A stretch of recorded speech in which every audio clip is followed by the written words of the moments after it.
Good evening, and welcome to the St. Petersburg by Night podcasting network.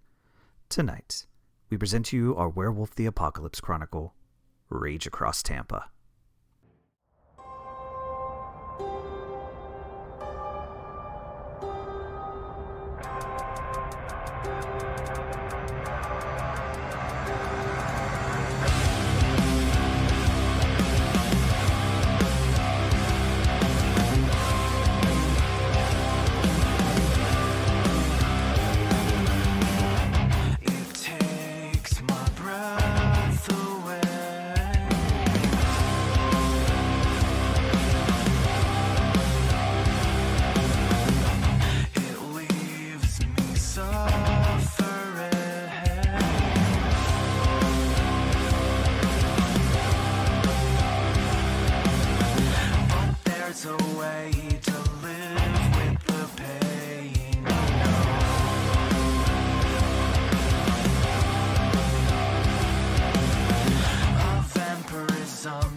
Welcome everyone to the St. Pete by Night Twitch channel where we play St. Petersburg by Night, a massive multiplayer 5th edition chronicle set in the world of darkness, including Vampire the Masquerade, including Hunter the Reckoning, and here on Rage Across Tampa, Werewolf the Apocalypse. If you haven't been keeping up with St. Pete by Night, and more specifically Rage Across Tampa, you can find all of the past episodes on Twitch down below or over on YouTube where they are posted about 5 days after they have aired. So you can get all caught up on this incredible, traumatic, amazing melodrama that we call Rage Across Tampa. My name is Kent, also known as Misha Kent on all social media, but don't go follow me. Instead, what you should do is go follow St. Pete by Night. We've got all, or at least most, of our social media listed down below, so you should go give it a follow because we're going to be posting a lot of clips from various shows that we do. We keep our schedule for upcoming shows listed there.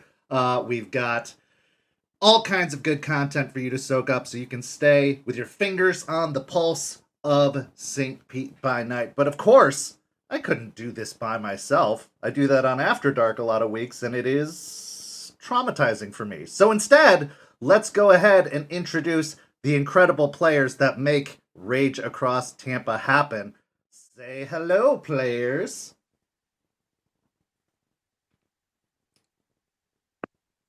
There we go. I know how technology works. Hi, everybody. My name's Preston. I play Aiden Goodspeed, the Arun from the Gale Stalkers. Hi, everybody. I'm Champagne, Champ, fairest of them all, whatever you want to call me. Doesn't matter, and I will be playing Aspen Weiss, Philodox of the Silver Pigs.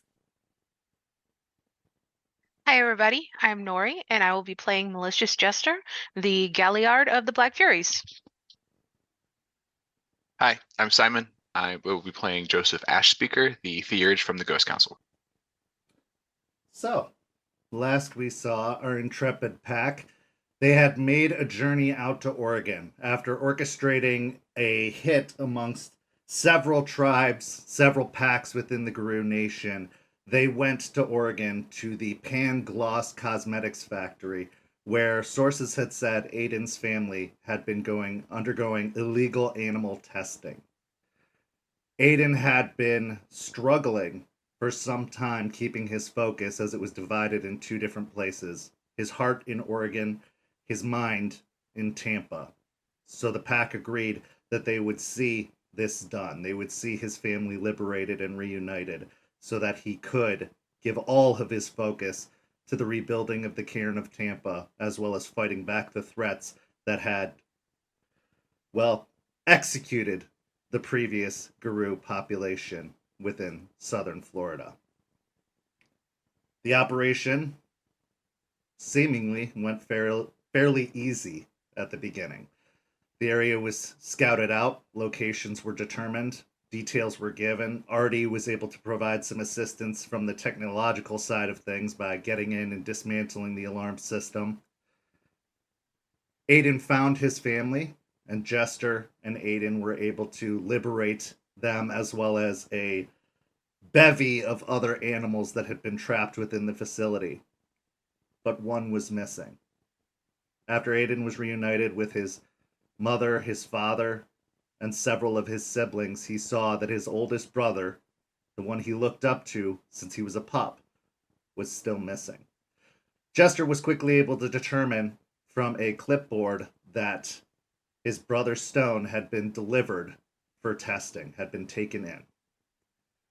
Aiden quickly made his way into the factory, Artie helping guide him using security cameras and overhead footage of the area, until he found one particular testing suite where his brother's stone was apparently tested on and laid unmoving. Approaching his brother, attempting to rouse him or at least determine his state, the body shook and rose and then attacked.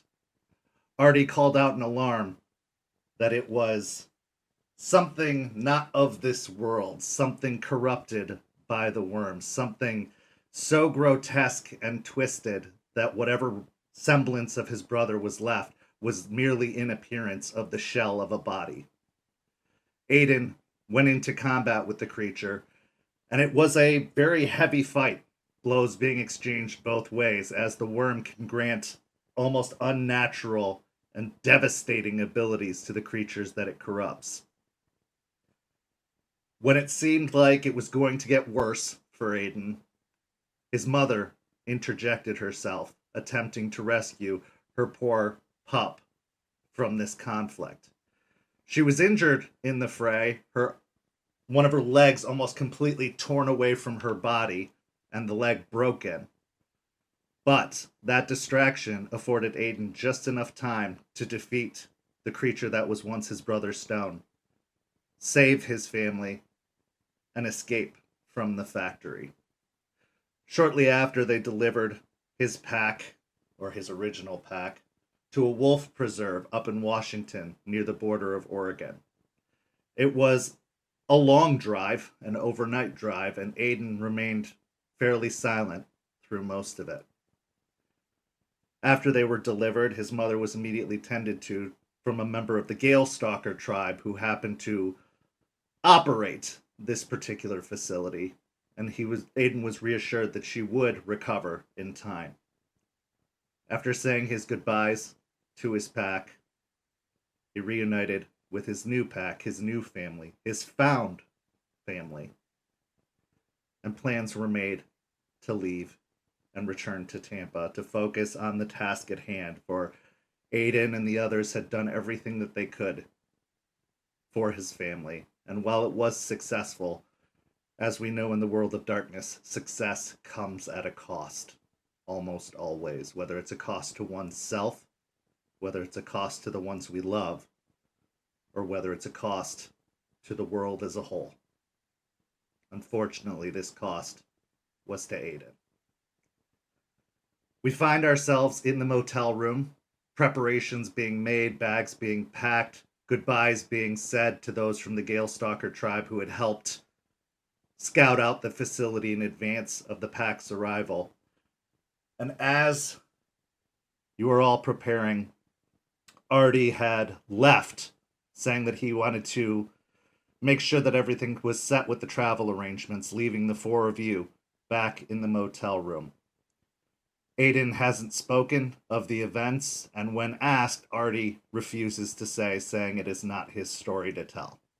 And that is where we find our scene. The scene is yours.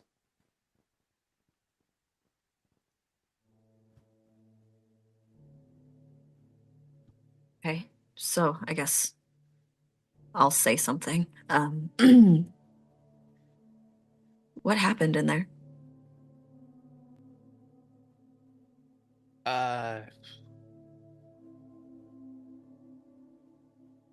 In regards to what exactly?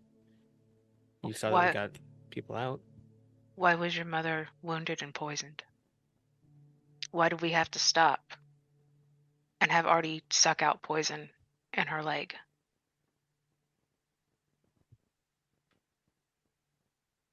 Uh,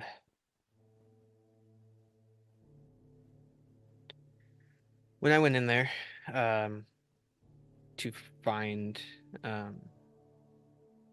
stone, uh, Artie let me know that there was a door, that he couldn't see. Like, there's a room that he wasn't able to see what's going on in there. So he guided me through that with, I could hear his voice. Um, got to the room, got in there, and uh, it was dark, but stone was on the table. Uh, when I went to go see if he was alive, at first there was almost no sign of anything, but when I went to go touch him, there was like a twitch, some form of movement, a sign of life in a sense. So I picked him up, but it wasn't him, or at least not anymore. Whatever they did or whatever happened to him, Stone changed. His beautiful white fur was now thrashed. There's black, sticky stuff coming out. I tried to stop him from trying to lash out and bite me as I was trying to carry him out.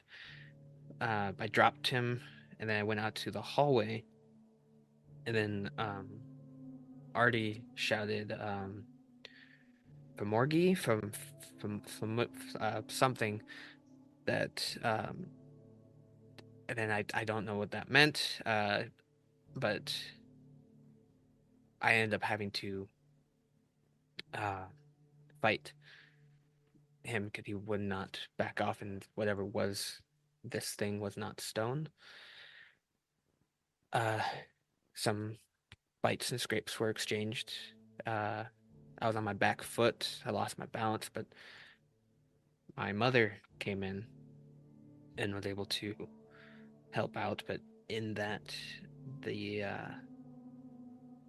thing ended up getting a hold of her, and that's where the injury to her front leg occurred. But she provided the needed distraction in a sense, where I was able to fling him up against the wall, and at that point, stone or whatever stone had become was no longer moving.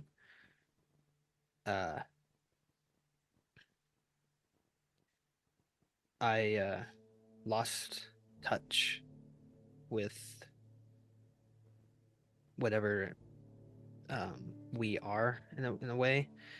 Uh, Artie came out from where he was at and was able to help me get her back to you guys. But the bites that were done to her, that black sticky stuff, got into her. I got hit by some of it, but I think it's being taken care of. But yeah, that's the long and skinny of it. You think it's being taken care of? Are you healing? Like normal? I Or is it slower? it's weird. Normally it's a relatively quick, any cuts, scrapes, bites, I can usually take care of it in a reasonable fashion. This is taking a little longer, but I think it's doing the job. You should have said something about being wounded. Well, I I know you were concerned about your mom. yeah.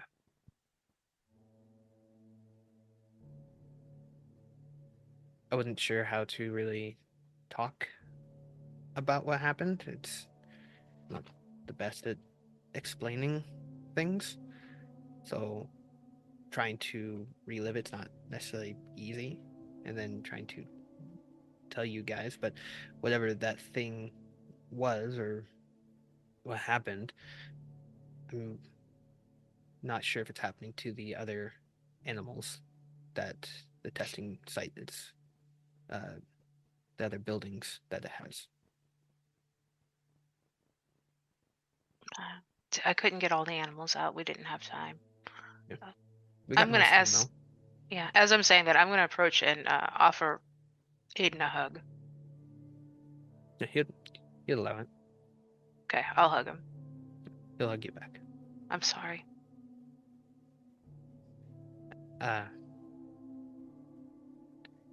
The pack in a whole is still surviving.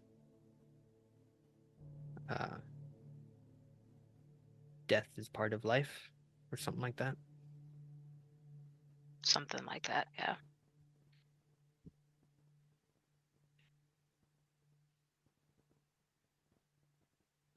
Famorgi?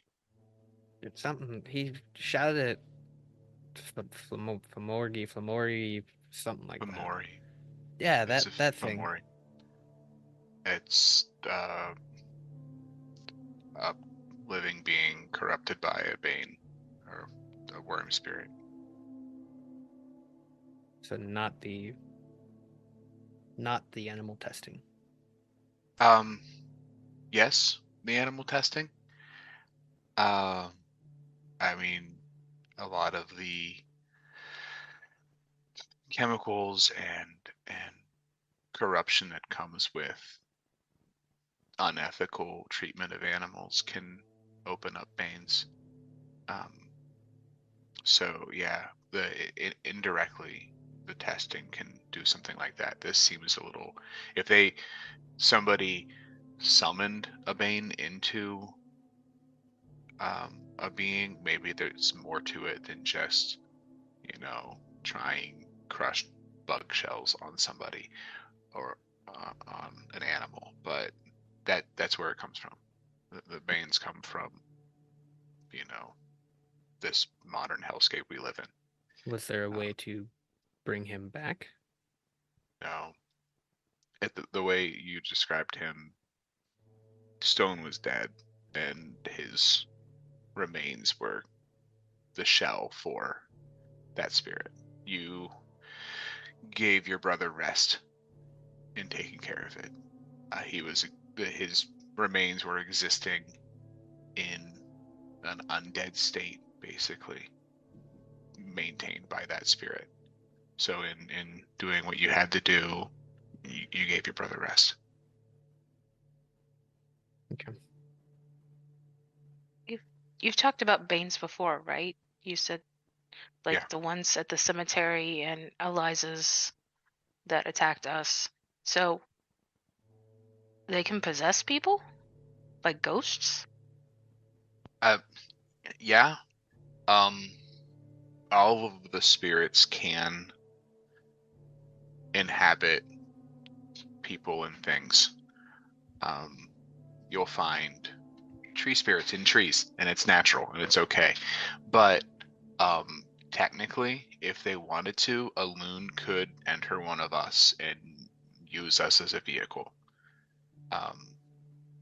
Gaian spirits and wild spirits, loon spirits, generally get like some consent, but then our version of consent and theirs are different. They don't think like we do.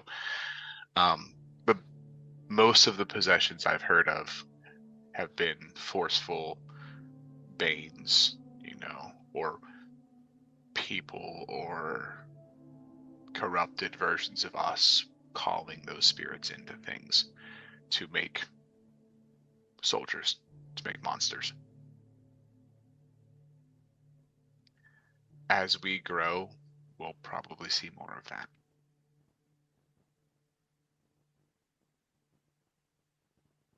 Do they all look like that? The black sticky stuff? They could be anything, any form of corruption, any form of monstrosity. I've heard the most disturbing ones I've heard of are the ones made of swarms. Those are terrifying. I've only heard legends of them, but those are, just bugs in like an Egger suit, like Men in Black, but like lots of bugs, not one. Or it could be whatever form of corruption it is. Corruption comes in many forms. It could be ichor, it could be toxicity, it could be radiation, it could be whatever you get out there. That kind of spirit could take over. It could be rage. It could just be a person overcome with rage acting out, and at first they just look angry, and then you look deeper with another set of eyes and you realize what it is. Like your set of eyes, right? Like not.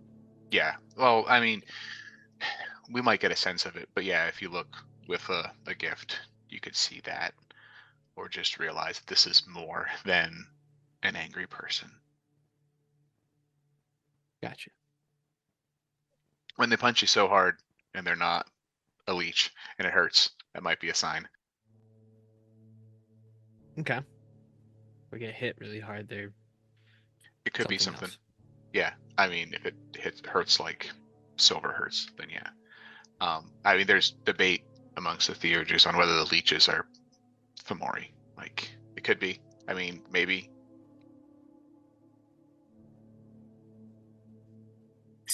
So does the vessel have to be dead for it to be a Fomori?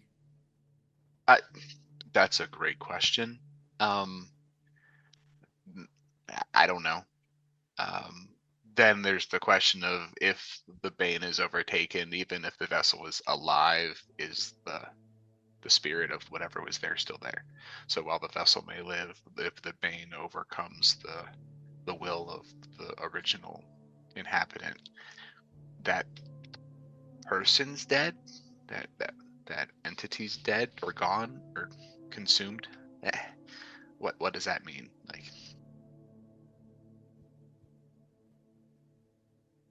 but that being said, I don't believe the way you described there was bringing stone back. You're not gonna exercise with an old priest and a young priest and get your at that point your brother was gone and it was a shell.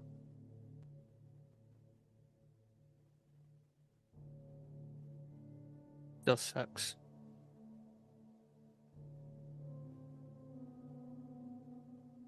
After a few minutes, the motel room door opens and Artie makes his way in. Hey, I went to check on the status of the airport and our travel. They've increased security measures. Apparently, word's already getting out about some kind of issue at the factory. Small town, word spreads fast. Apparently, they are doing extra security checks, IDs, tickets, everything like that. And since we were using falses, I think it'd be better not to try our luck. So I got us a car. And I figured it'd be best to just lay low, travel back using the back roads, highways. It's going to mean a few more days till we get back to Tampa, but better safe than sorry, considering everything. And it might be good for us to have a couple more days before we get back into the shit of it.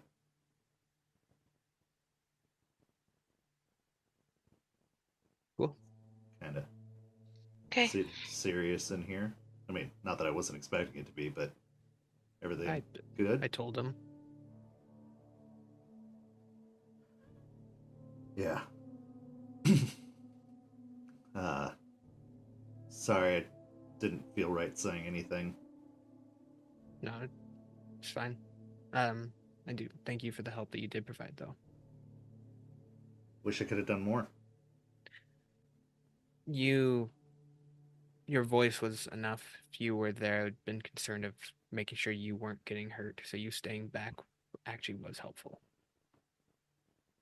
I haven't seen a Fomori in person before, but I've heard enough stories about him to know that that was not natural. That was not. Yeah, that was not right. And I'm sorry that it happened, but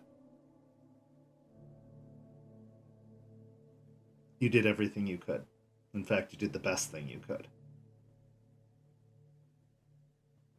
And at least we were able to save the rest of your family from a similar fate happening. I called the shelter again on my way back from the airport and told them to just keep an eye out for anything unusual, just in case maybe some of the other chemicals have an effect. But they said they're going to have one of the theurges check everybody over and make sure that they stay away from anything potentially harmful.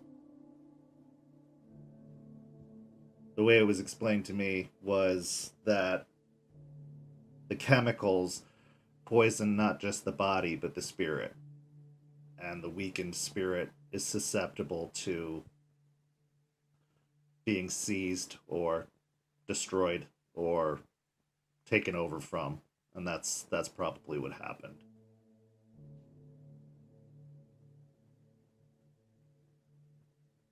Take a lot to weaken his spirit. Must have gone through quite a bit. Well, they were there for at least a month, if not longer. Yeah. Anyway, I turned in that old rental, got a new vehicle. Didn't really like the cut of that previous vehicle's jib. Not sure this one's much better. Their name is XML0147. Not a great conversationalist, but they do the job. They said I could call them Motor for short. Actually, I decided I'm going to call them Motor for short because who can remember all those numbers? But they will get us where we need to go. And they are not friend or foe. They're just kind of more neutrally doing their job in this case. How many days are you thinking?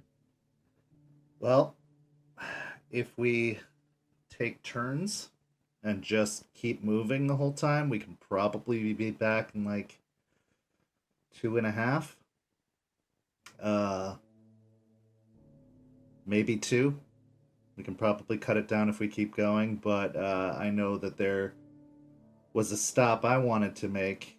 So I feel like we can take the week and get there in like 4 days. I don't want us pushing ourselves too hard because who knows what's waiting for us back in Tampa. We need to recover from this, and you especially, kind of looking at Aiden, you need to recover. Because if there is any shit to be seen, we need our strongest ready. I'll be ready. The Gale Stalkers said that your body, Gaia will protect you from the poison, but it's going to take time. It's just going to take longer than usual. But your Garu state should be able to heal the damage over time. It's just going to take a while. Yeah, it feels funny. Yeah. It's not supposed to be there. Yeah, it's kind of what it feels like. It's just sitting there and there's nothing can really be done about it. But with my basic first aid training, I'll keep an eye on it and check on it, but we'll see. I think it should be fine in a couple of days. Okay. Everybody packed up? Yeah. Yeah, we should probably go as soon as possible. Okay. As you head outside, you see basically a passenger van, effectively, a rental passenger van with what looks to be 6 seats in the back, 2 seats up front. You could see that Artie has already like leaned down some of the seats to make like a sleeping area in the back, just leaving the 2 behind the driver and passenger seat. 3 behind the driver and passenger seat. and the two up front. I'll take first shift. Anybody tired? I could take a nap. You probably should. Okay. With that, everybody climbs into the car, packing what belongings they brought, and you begin your trip out. The western states are large, and that's putting it mildly. As someone who comes from the Northeast, I can tell you that it takes a lot longer to get out of one of the larger states than it does to pass through several of the eastern states. But you do, unimpeded. Eventually, you find yourself in the state of Idaho. And that is where we are going to go to our next scene. Aspen. Good old Idaho. A place you didn't expect to be returning to anytime soon, if ever. And as you drove, Artie kind of looked to you and said, "Are you ready for this? Are you sure you want to do this?" Best time, I guess. We're in the area. It's okay. Yeah. So with that, you drive to Boise, your hometown. Now kind of a nightmare of a memory, more than a good one. There are still some good bits that poke through, but that overwhelming pain and darkness of your last few weeks in town kind of still nag at you as you drive through the old neighborhood where you used to live, where you first met Aiden, your last home in Boise. You continue driving, eventually making your way out to the Snake River, if I remember correctly. Pulling off, you arrive kind of near dusk. The park's not going to be open for very much longer. And while the winter chill still kind of clings to the air, it seems like the early signs of spring are starting to show themselves. A lot of the snow has melted away, and the greenery is awakening from a long, long dormant rest. Parking the van, Artie hops out. "Hey, we're gonna go for a walk," he calls to everyone in the back. "Aiden, if you need to hunt, I think now would be a good time to do so. We're going to be doing a lot of driving and not a lot of stopping, so get it in when you can." And with that, he takes your hand. Yeah. And kind of, she'll kind of guide him, like walking through a pretty big clearing next to the river, and she kind of stops for a little bit, takes a deep breath, and then keeps walking into the wooded area.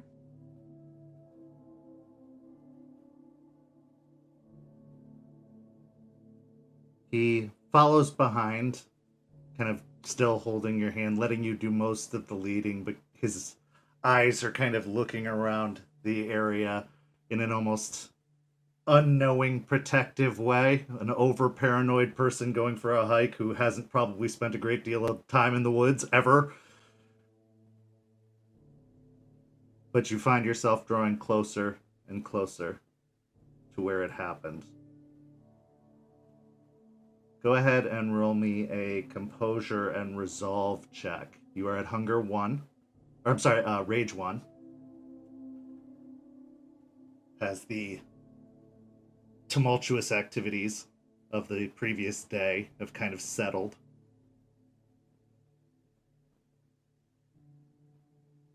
That's 1.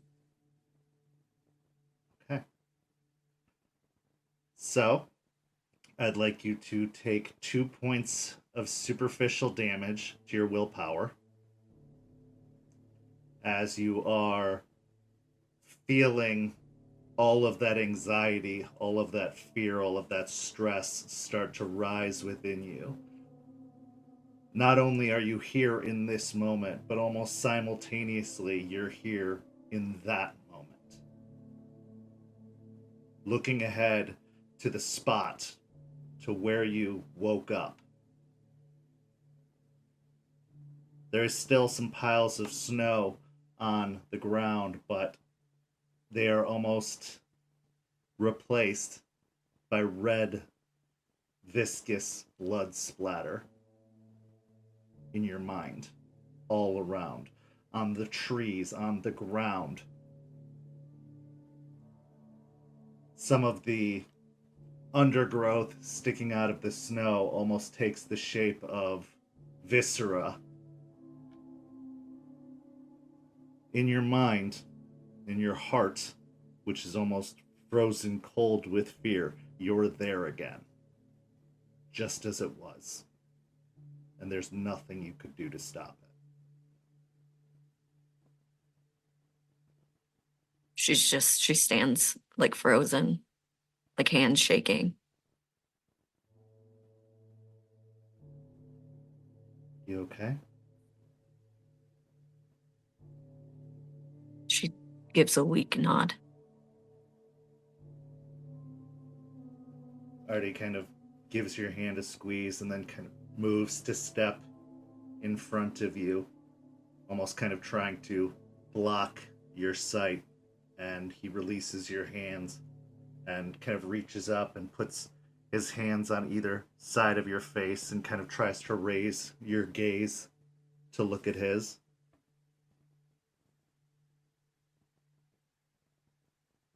It happened. It's over. You're here now because you need to see this again and know that it wasn't for nothing, that it wasn't meaningless, that it does have meaning, and that it wasn't in vain.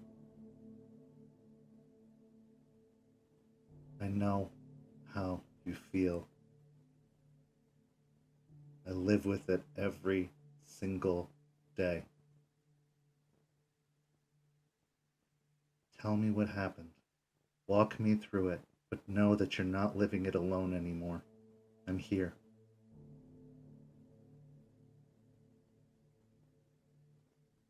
Okay.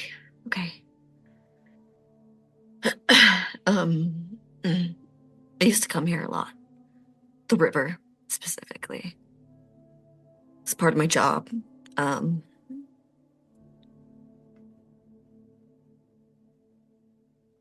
And through my job, I met him. I met Hayhots. There was a tribe that we were working with. And we spent a lot of time together.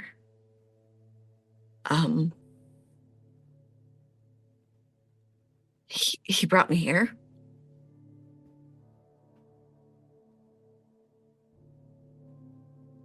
And it was great. It's a really good day.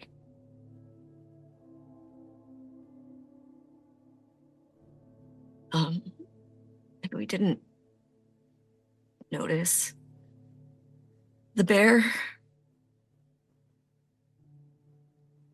until it was too late.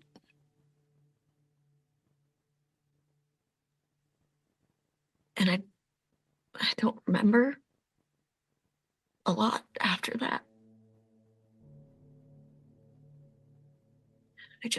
I remember waking up, I guess. And the bear was gone, and the Hayhots was gone. And there was Aiden.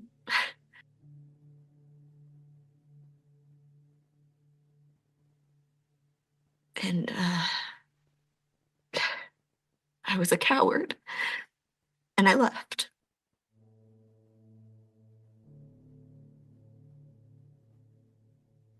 You're not a coward. You didn't know what was happening. Very few do, and without someone there you trust, someone to explain it, it is absolutely terrifying. It doesn't make sense. These things aren't supposed to be real. They're supposed to be stories.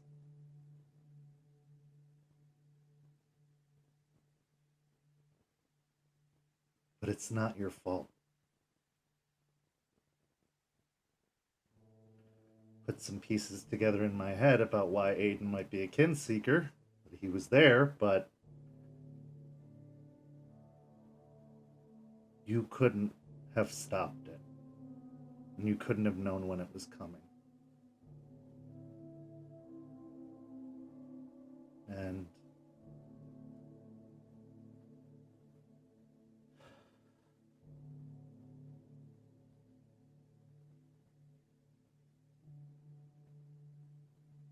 you've already made up for it. I don't think I'll ever make up for it. I know. But the good you did for Aiden, getting his family back, the good you're doing for our city as our leader, the good you've done for me.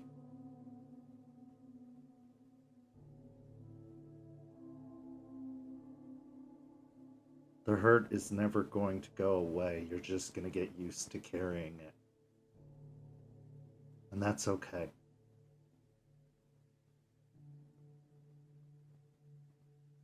You are a good person. You are a strong person. And I'm so sorry that this happened the way it did.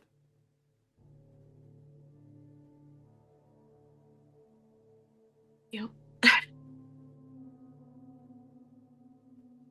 But you're not alone anymore. And I'll make sure that you never hurt anyone that isn't supposed to be hurt. Yeah. There's just a lot of emotions because I feel like we could have helped Aiden's brother, and feels like my fault. We did help Aiden's brother. We put him to rest. I've heard a lot of different varying stories about what happens with Noree, and I didn't go into full detail because I didn't want to trigger Aiden, but we did the best thing we could. I've heard horror stories of kind of what happened to you happening to them, that these things that they do, whatever's left of the spirit sits and watches and is forced to experience it. Luckily, we were able to put him to rest before any other damage could be done.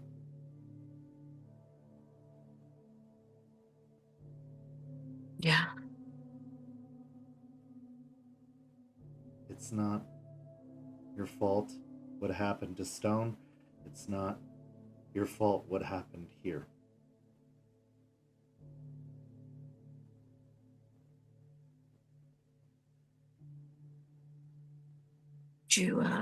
Would you walk with me for a second? Always. And she'll start walking into the woods. And she'll hit a spot. And there's like, it's kind of like almost looks like it could have been a cave at one point, but now it's just like kind of piled on with rocks and debris and all sorts of things with some snow on it because it hasn't quite melted yet. But it looks like a mound, like maybe it was like for larger animals, but it's heavily covered at this point. And she like sits on one of the rocks. He kind of hunkers down close to you, but also slightly obstructing your vision of where you came from, kind of trying to act as like a curtain to what you had been seeing. But he stays extremely close and kind of takes your hands and puts them in your lap. Where are we now? This is where Aiden put him. Do you want to talk to him?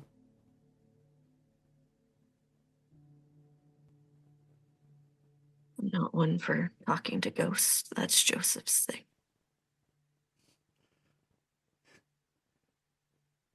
We all talk to ghosts. It's just the ability to hear what they say back. If you want to talk to him, he'll hear you. Wherever he is. I know that much.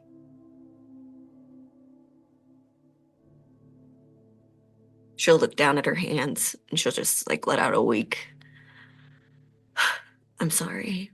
And she'll pull off the ring that she fidgets with all the time. And she'll pull it off and she'll put it on one of the rocks.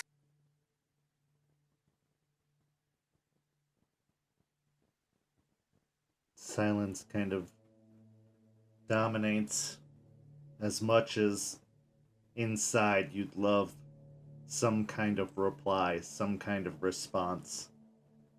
All is still.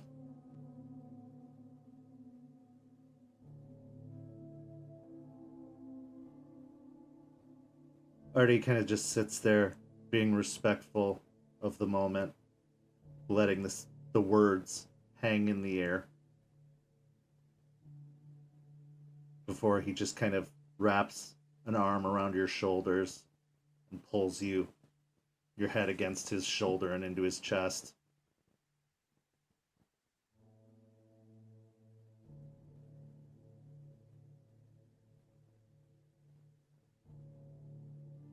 The tears fall, unquestionably. And the whole time, he just kind of strokes your hair with his other hand, holding you close. And the moment lingers. Goodbyes are some of the hardest statements to say, especially when you didn't get the chance originally, especially when it feels like it's too late. But they aren't any less meaningful. Because the goodbyes aren't just for the people you're saying them to, but they're for yourself. They're turning a page or closing a chapter in your story. Not to be forgotten, not to be diminished, but simply to move on to a new one. So as you sit watching this chapter officially close, we're going to go ahead and transition to another part of the park. Aiden and Jester.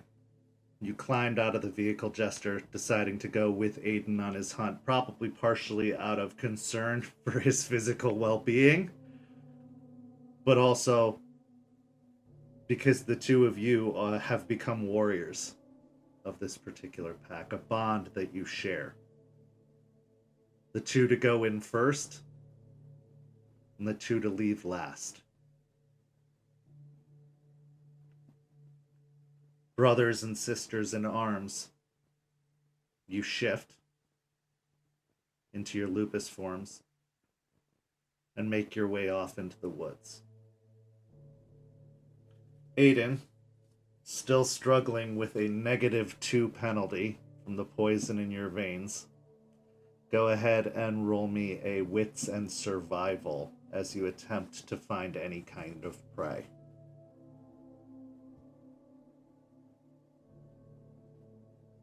Two.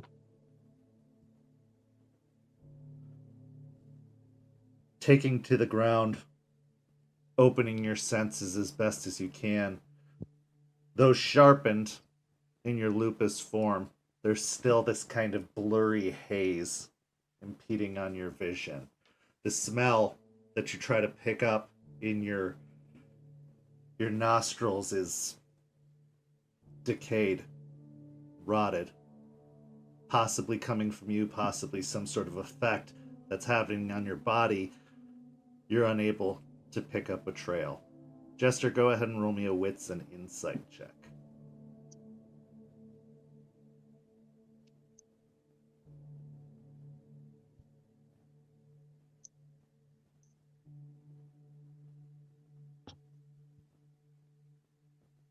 Or successes with a critical. 4 successes with a critical. Looking over Aiden, though he's not one to really give off when he's struggling to, he likes to mask any kind of difficulties he's been having. You're able to kind of pierce through this facade he gives off, this confidence, this false bravado of the hunter, to see that he is struggling and completely lost on finding any kind of trail or any kind of prey. Now, over the time that you've spent with Aiden, you've known that this isn't just a ritual, this is a requirement. Something of being what he is calls for this. And that if he doesn't find any kind of prey this particular evening, he will displease his patron spirit. He needs to hunt. But in his current state, he is struggling to do so. I'm going to attempt to see if I can find prey, since he is struggling. Go ahead and give me a wits and survival.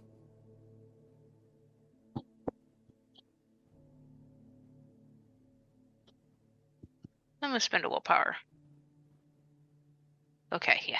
3 successes. Okay. You can see that the direction that he was originally searching in seems to have some semblance of a trail, but it seems to be very deeply kind of buried, overcome by the snow and the weather and the climate. But you are able to pick it up. And you know that if he were to continue in the direction he is going, he's unlikely to find anything as the trail turns and moves in a different direction. What would you like to do?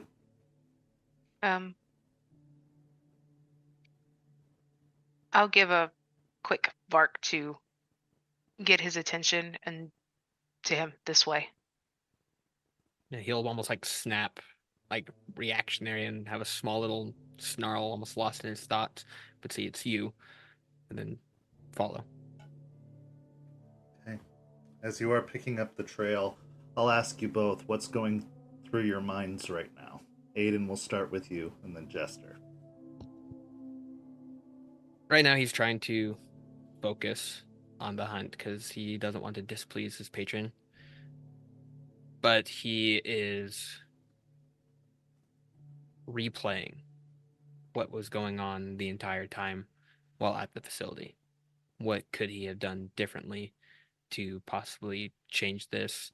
Is there another path that could have been taken to avoid what happened? As far as Stone, he's trying to come to realization with, but he's having a hard time. But his mother interjecting, though saving his life in the process, she got hurt, and he takes full responsibility for that.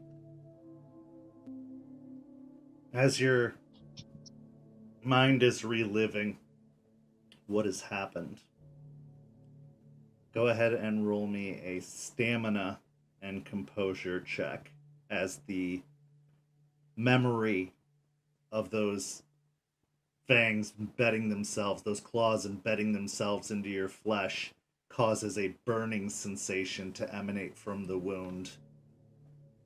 Still -2 on this one? Yes. 4.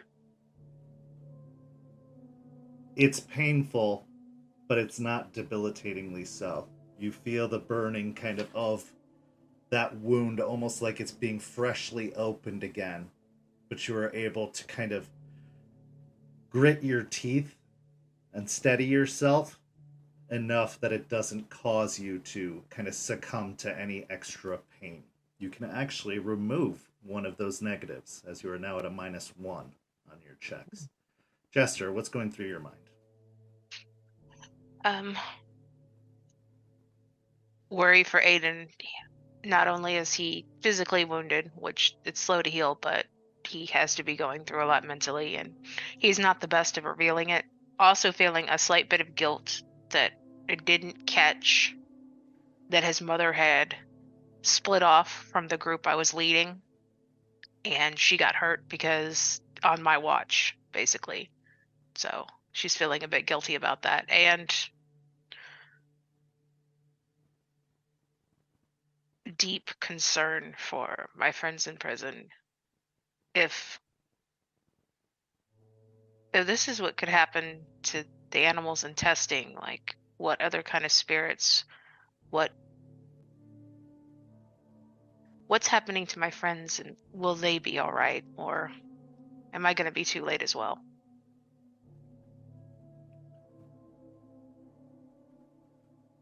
Trying to focus yourself, despite all these thoughts running through both of your minds, you follow the trail. Jester kind of nudging Aiden in the right direction, letting him stay in the front, letting him take point, but kind of directing him, whether it's with a muzzle against one of his hindquarters, kind of turning him a certain direction, almost like the rudder of a boat, steering him from behind.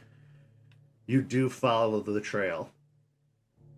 And as you do so, you come upon what looks to be a kind of a small den that has been created, where a couple of deer seem to be hunkered down for the last moments of the day, about to wake up and prepare for the evening's journey. Go ahead and roll dexterity and stealth, both of you, as you begin to approach your prey.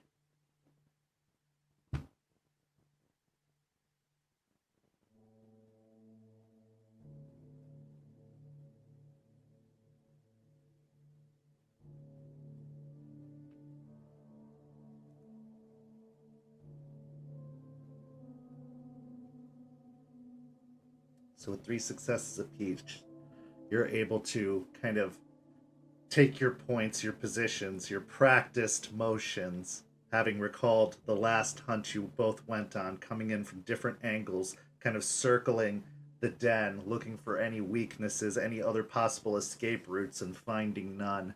You approach the den very quietly. Your footfalls practiced and aware as you approach the den. The inhabitants, the 2 deer settled down inside, don't seem to stir as you make your approach.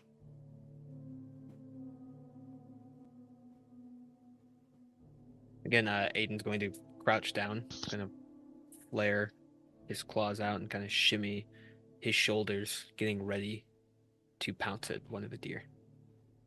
Okay. Jester is going to be mimicking the movements. Though she is not, I'm not planning on attacking the second deer. So you're I'm both gonna. planning on targeting the same deer. So following, go ahead and give me one more wits and insight to see if you can tell which one Aiden is kind of signaling towards. Okay. Because I'm just going to be assisting him in making sure he gets this kill.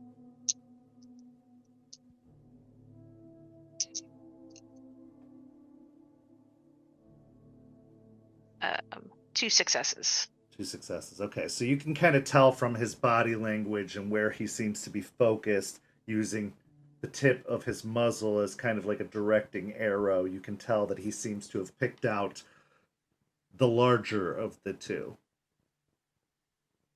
Aiden, as you approach, preparing yourself and getting into your position, go ahead and make a strength and brawl attack, but I will give you an additional die from Jester's assistance, as that seems to be the goal here. Cool.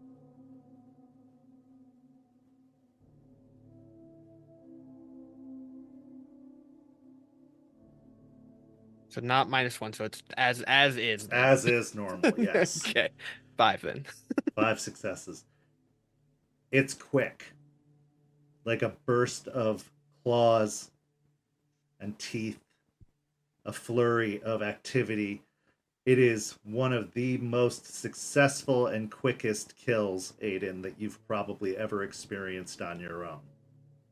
A successful sneak attack, as it were, as Jester kind of goes in low, kind of pinning the legs, keeping them from being able to spring up as you go in for the throat and successfully and quickly bite down, jerk, snapping the neck, causing it to drop lifeless to the ground. The other deer quickly jumps up and speeds off, but they weren't the target.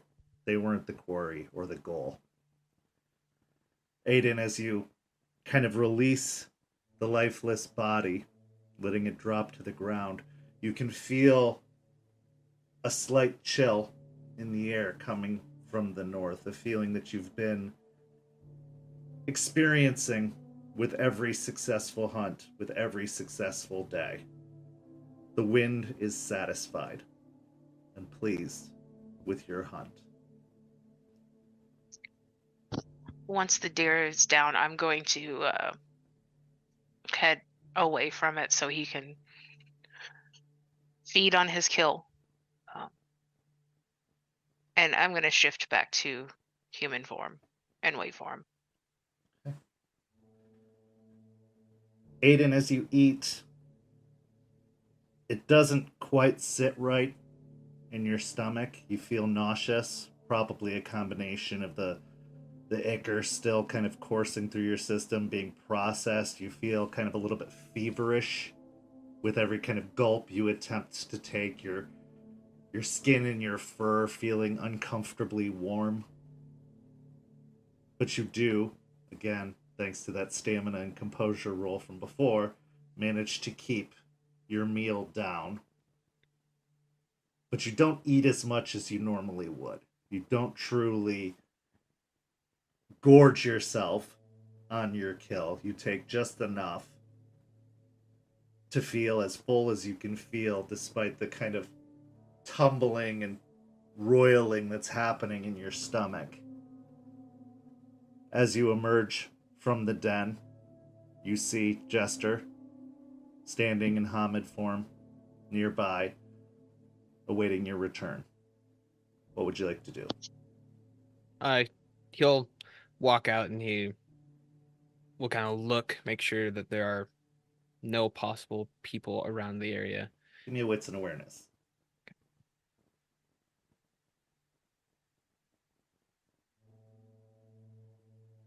2 successes. Okay. There does not appear to be anybody nearby. There doesn't appear to be any presence. You guys stayed pretty far off of any known trails through this particular park, and despite the dusk kind of consuming and darkness moving its way in and over the area, you feel very confident that, having studied the paths of humans in metro parks and, kind of natural preserves, they're all probably gone by now. You feel fairly confident you're unseen. They should be at home. He will, as he's walking up, he'll go back to his Hamid form, and just kind of any blood or dirt that happened to be on his hands, kind of wipe it off. The change is not as fluid as you would like it to be. You kind of feel yourself jerking and twisting, and that kind of pain and nausea kind of inhibiting the experience for you, making it uncomfortable. So it takes a little bit longer than usual, rather than a smooth, fluid change where the fur melts away and is replaced by the skin of the form that you're used to. It just kind of lingers as the change happens, but eventually you make the full transition. And you find yourself breathing a little bit heavier, as if it's taken a little bit more of a toll on you. The -1 penalty returns, so you're at a -2 again, but your task is complete. The transitions aren't going as smooth as they normally do. Well, you should take it easy then. Don't Don't push yourself too hard. Well, luckily we have this trip that we're doing, so Yeah. give me a little bit of time to get back to being me. I want you to know that you can lean on me if you need to. I'm a bit heavier than you. I'm a little stronger than you think. I saw that with the fence. Oh, that's also a bit of a gift from Gorgon, my patron. She wants us to break down walls. Physically, metaphysically, metaphorically. I think you succeeded. Good. Look, I'm sorry I lost track of your mom when I was leading them back. She's gonna do whatever she wants, regardless if you were there. She would have told you off, and she would have done what she wanted to do. And I don't just mean physically to lean on. If you need help with things and while you're recovering, you don't have to do it on your own. Like I said, we're a pack. We're here for you. Isn't recovery due to the person that needs to be recovered? Yes, and while you're recovering, you don't have to be a monolith. Do you even know what a monolith is? That phrase might have escaped you. You don't have to be a rock. You don't have to be strong and alone. You can lean on us mentally and physically. One of those people things. Yeah. You can rely on us. I know I can. Yeah. Appreciate it. Oh, also, thanks for turning my ass. I was obviously going the wrong way as he gestures to the den. Yeah, I guess you just missed that they turned the trail it turned. Yeah, that's definitely what happened. Yeah, we're gonna go with that. Are you doing all right though? Yeah, I'm worried about my friends. We'll get them. Yeah, I just hope by the time we get them, something hasn't happened. I don't think the people that have them, if they're connected to vampires, are really just gonna leave them alone. Ryder said something, and it's been rattling around in the back of my head since we talked to him the other night. He said something about them getting to my friends. I don't know how that works or what they could do, but Yeah, but doesn't he have? Aren't you able to talk to them because he's got someone there? yeah, letters, but I don't know if anything happened beforehand. I don't know. It's just a bunch of unknowns. Yeah, not knowing stuff is not good. It makes it a lot harder to get out of the worrying Mm-hmm. thing. It really sucks. But you got us. Like you guys had me out here.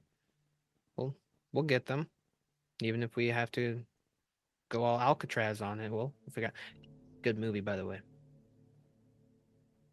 I've seen Yep. it. It's a good movie.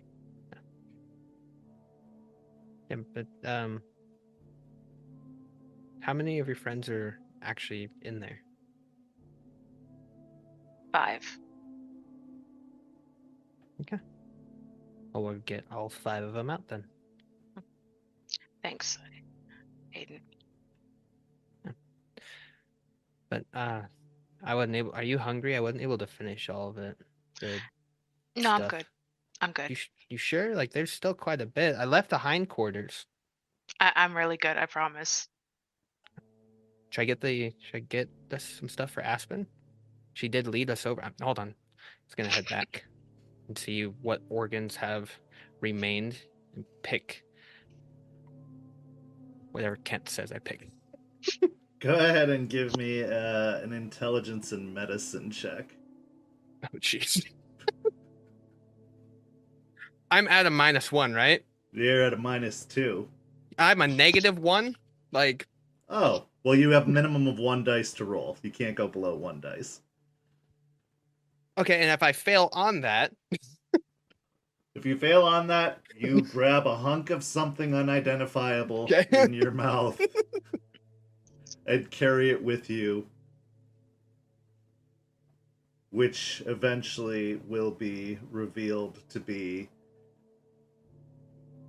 a small intestine, or at least a chunk of Perfect. small intestine. perfect. And take that to Aspen, and she'll love it. I feel like we both have different definitions of love. It's like one of the best parts.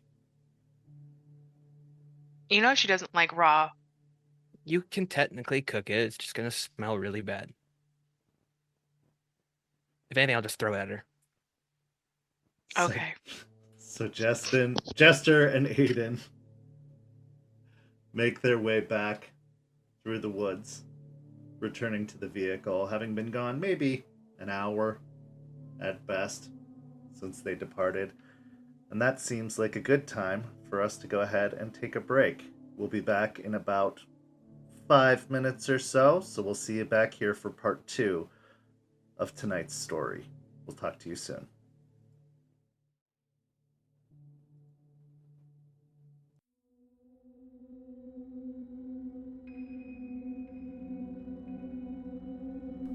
St. Petersburg by Night is brought to you through collaborations with our partnered vendors, Wolfpack Dice, Ember Fox Dice, Dragon Ink Dice, Bear the Bard, Champs Tramps, Penshi Artista, and Chromatic Creations.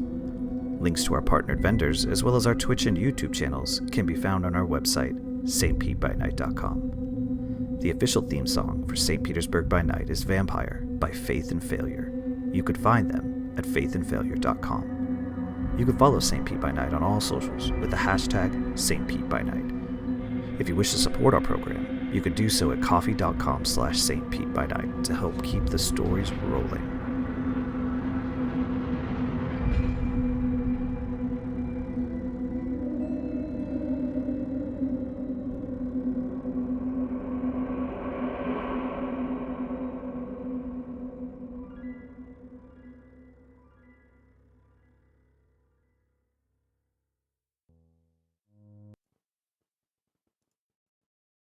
Welcome back. We hope everybody had a good break. As we return, a day has passed since the hunt, since Aspen's conversation with Artie at the site of her first change and everything that came with it. It's nighttime on the second day of travel as you find yourselves driving across the country from Oregon back to Florida. Aspen, you're behind the wheel, as it is your shift and nobody trusts Aiden with a car yet.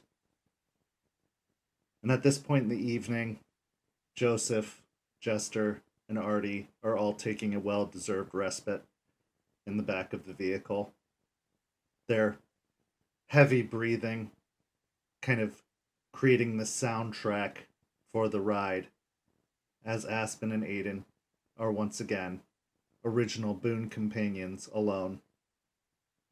The scene is yours.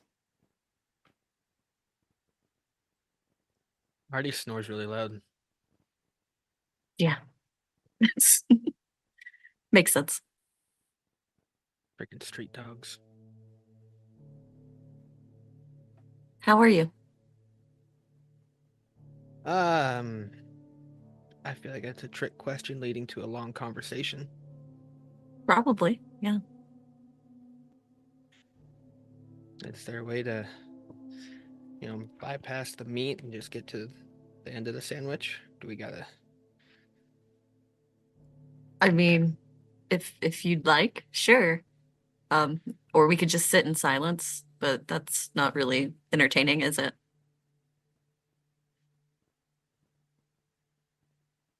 I'm not okay.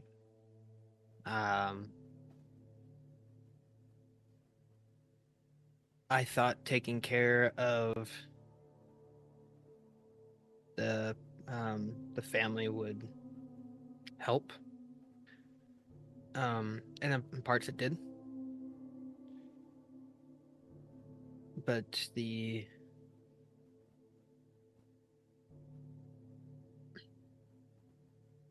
fact that I have to deal with of the constant reminder that I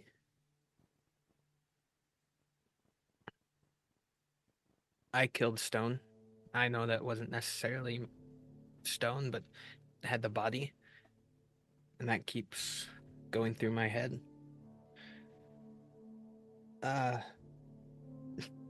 When we get back to Tampa, I thought after taking care of this, the overall responsibilities would be done. But no, I have kin seeking to do now.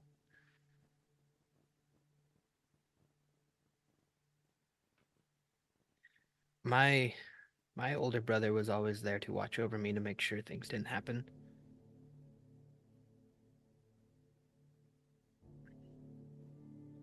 I can't shake this feeling that if that night when Stone and I got surrounded, if I didn't leave, and if he would have gone, and if I would have been captured, and he was chosen by Gaia instead of me, things would have turned out better for the pack.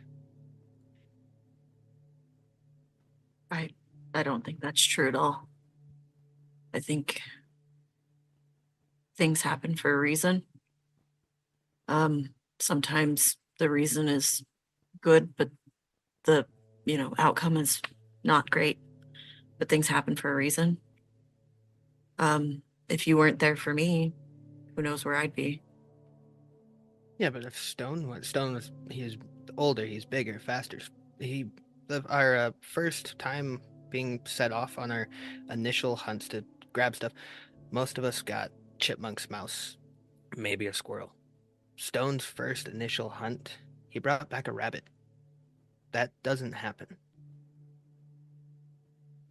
He would have been really good at this. You're really good at this. You are, Aiden. You're really good at this. And you don't give yourself enough credit.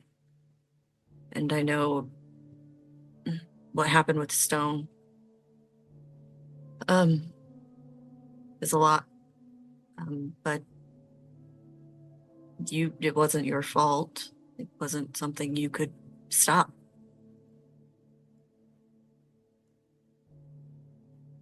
But if you weren't here, and maybe I'm being selfish, if you weren't here for me, I don't know what I would do without you.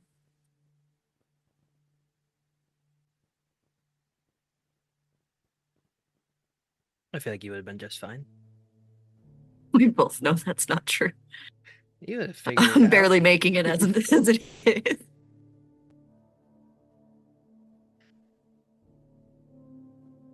You have come a long way, though.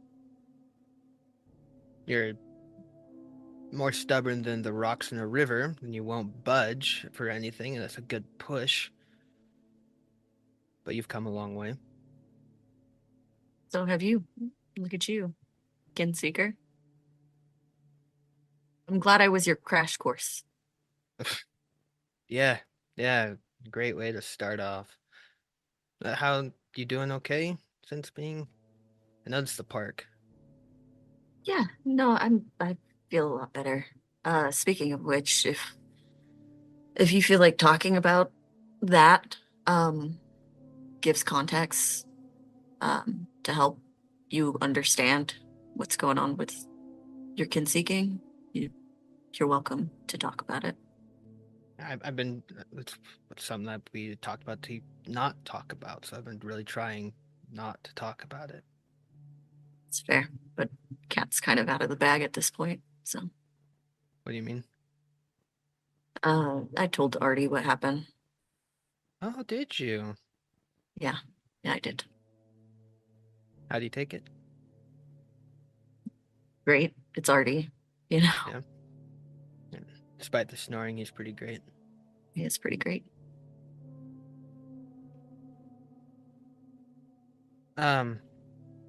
Jester is concerned about her friends. I know she is, and we're gonna figure it out. Do you have a plan for that, or are we just kind of crossing the bridges as we get to them? I have a loose plan.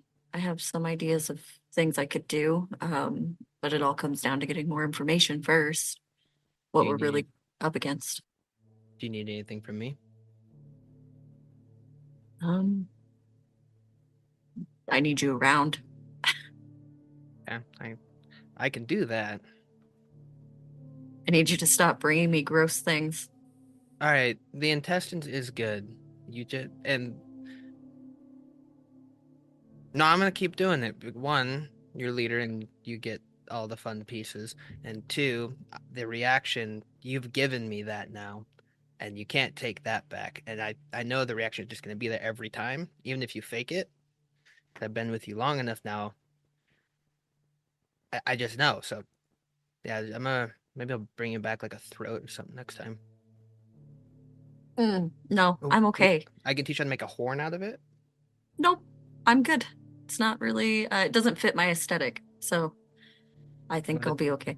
what if I like paint it all black and make it all shiny and stuff? You can put it in your office. I feel like you're deflecting. I feel like, yeah, Talk about it. You got emotions. You work on those emotions. Talk about it.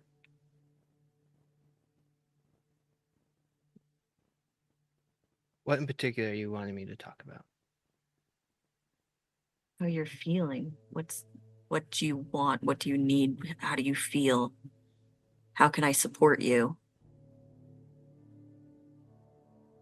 I feel overwhelmed.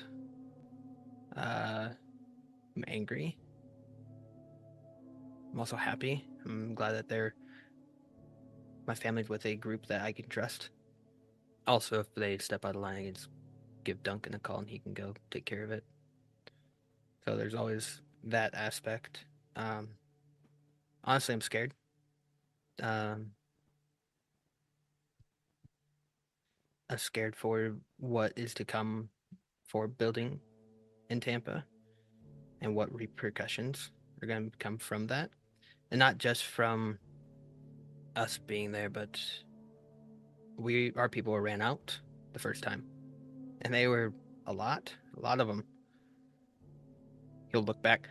We don't have a lot with us. I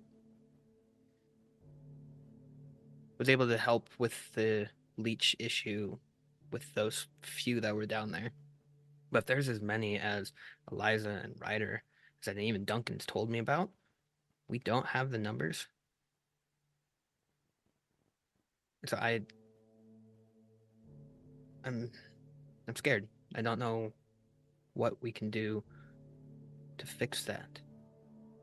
Like I know that whole kin seeking, but I don't know how that works. I don't know if I can just rally you an army to go and take on leeches.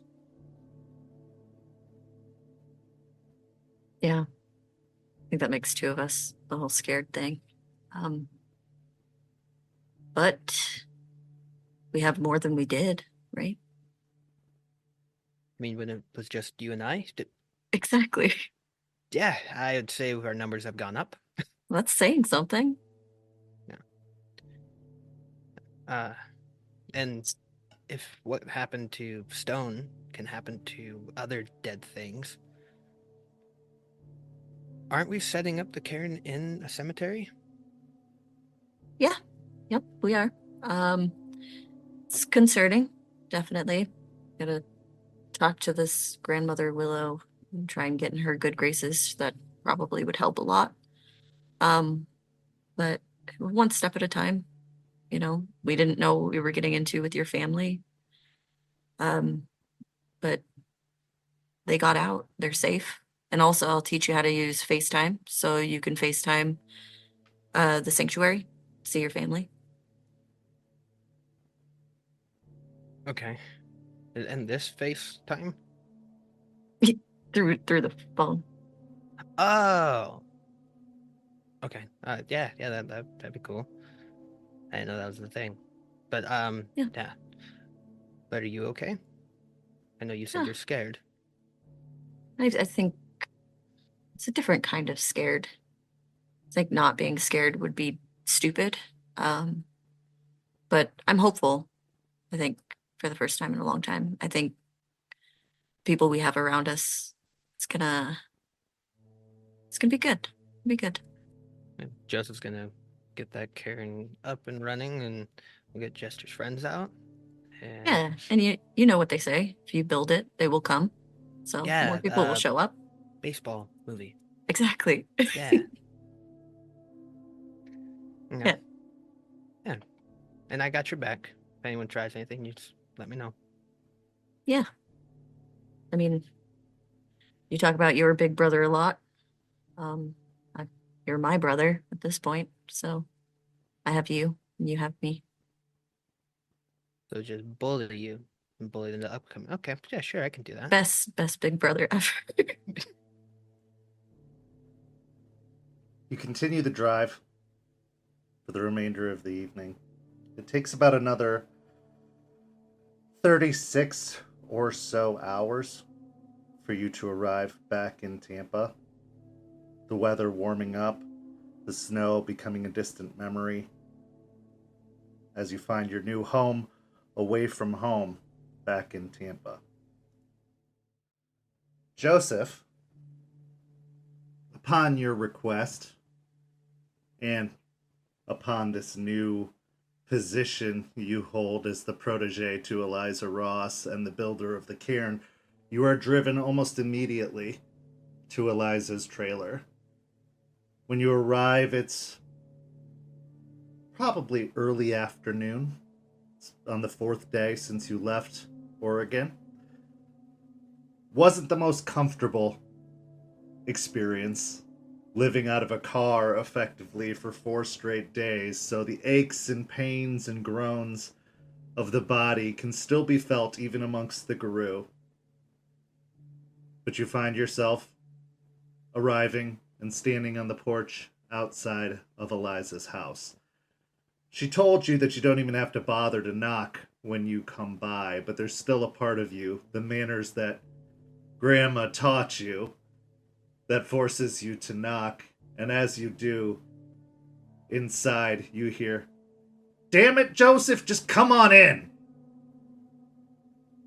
He'll go in. As you open the door and make your way in, you can see Eliza's been very busy.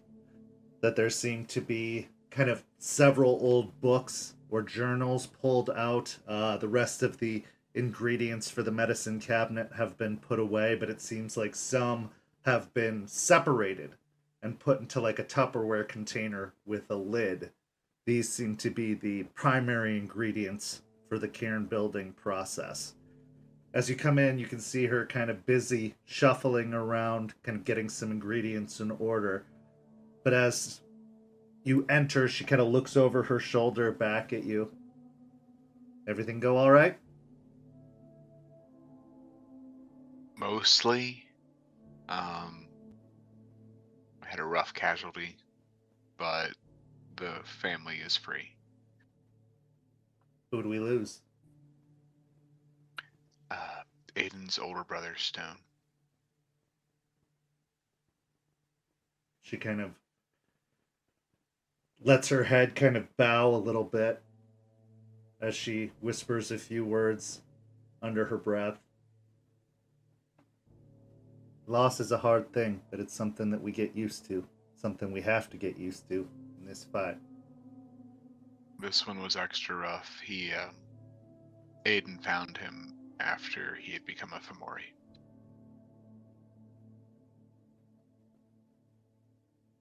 I was really hoping we were done with those. Foolish notion, but how's he handling it?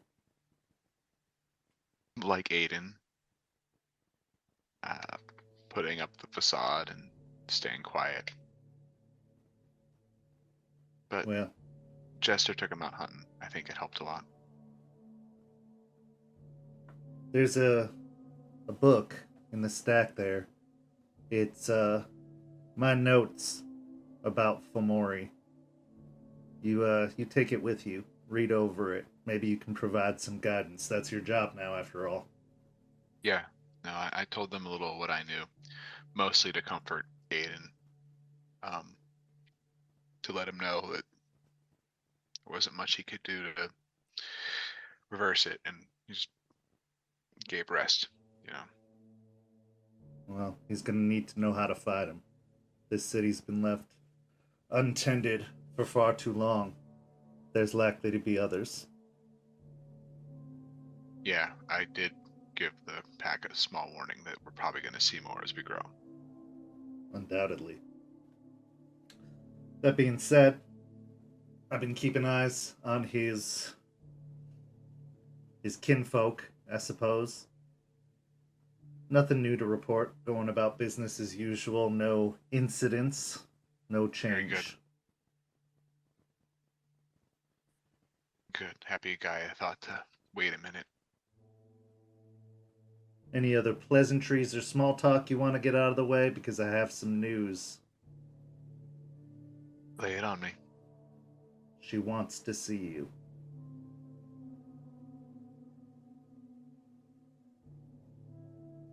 Okay. Hopefully that's a good one. We'll see. Like I've said, she's a fickle old bitch. You never know. Yeah, I've been getting a little more, I don't want to say welcomed. I've been getting a little less cold when I've gone to work before leaving. So hopefully it'll keep progressing forward. Hopefully your absence doesn't undo the work you've been doing. But I've been checking in with her. I've been visiting the site at least Good. once or twice since you've been gone. Are you ready to face her now? Waiting isn't going to help. Sure. She is definitely not one you want to keep waiting in her current state. Very well. I've been borrowing the neighbor's car. I suppose they won't miss it for another day. So you head Okay. outside after she takes kind of the box of ingredients with her. You find an old Cadillac from probably 1994 parked outside one of the other trailers. Eliza goes up, knocks on the door. Another individual answers, a man who's kind of wearing a tank top that looks like it has like a stain on it, and sweatpants. They exchange some brief pleasantries, and Eliza kind of opens up the Tupperware container and pulls out a little baggie that seems to have some sort of herbal concoction mixed in it, and passes it to him. And he happily accepts, grabs some keys off of what must have been a hook hanging by the door, and passes them over to her. Let's go. Dealing goes with a good down. tea. He's going to have some very good dreams. We'll put it that way. All right. You climb into the Cadillac, and it kind of grumbles its way to life. The car maintenance obviously not having been very well upkept, but enough to keep it running in its 30 years of life. And you drive out to the Memorial Gardens. As you approach the cemetery, go ahead and give me a wits and insight.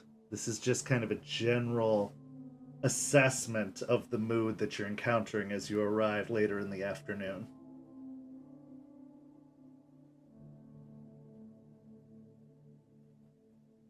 4 successes. It feels relatively unchanged. If anything, it feels a little bit warmer. Now, it's hard to say if it's from the weather as the weather has kind of taken an uptick in your absence, and we're experiencing more like 70-degree days. Still dipping a little cold in the evenings. But as you pull into the cemetery, Eliza doesn't stop in the early parking. She keeps going and driving. And as you kind of follow the twisting lanes that move between headstones and well-kept, kind of groomed shrubbery, you see her in the distance, growing closer and closer, standing sentinel amongst many other trees, Spanish moss clinging to various branches, kind of hanging down like a curtain that parts as you approach the clearing where she stands. Eliza pulls the car shakily into one of the parking spots, hitting kind of the guardrail, the little barrier at the bottom, and causing the car to lurch. She says, "Goddamn cars. It's been too long." And she kind of jerks it into park. "This is for the two of you. I won't be far. So if you need me, just holler, but I'm going to be continuing the preparations." And she kind of grabs the Tupperware container and exits the vehicle with a very long groan as she kind of climbs out of the car in a very stiff jointed kind of affair, trying to get out of the vehicle. He'll get out and slowly walk forward, reach into one of his pockets and pull out a small bundle of herbs, sprinkle some out on the ground as he enters, and then head right to the tree. As you head to the tree, you kind of approach the base where the tree stands. You can see gnarled knots kind of all up the surface of the bark. Some of the knots even in one particular section almost deceptively look like a face if you look at it in the right light. And you see some old scars in the form of various initials and carvings that have been etched into the tree but have seemed to have been long since passed, possibly several years ago. There's even a little sign that says, "Please respect these grounds. Do not defile the nature within." Kind of positioned near the tree. The long branches kind of hang over you, almost like potentially protectively, but also seem like they're reaching over to kind of almost consume you as you approach the base of the tree. You pull out the herbs, kind of making the preparations. What do you do next? At this point, I would stop, take a deep breath, close my eyes very tightly, and then, while exhaling, open them again and activate penumbral senses. Okay, now for our first-time viewers, or for those who are not familiar with Werewolf, please describe the power and what is required. Alright, penumbral senses allows me to open my eyes to seeing the Umbra, the other side of the world, and it requires me to spend a willpower and to make a intelligence plus my wisdom roll to see how well I can see the other side and what I observe. Okay. So as you steady yourself and focus, make the roll.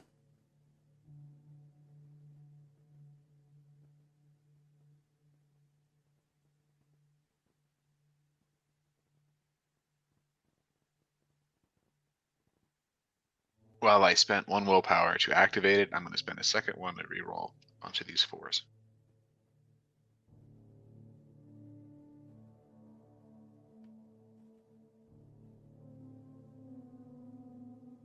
So it's 3 successes on that roll. Okay. And I So think the difficulty is the gauntlet rating. Right. If I remember right, yeah. As you close your eyes and take in a deep breath, when you open them, it's like the photo negative of an image, mostly grayscale. kind of composing the area.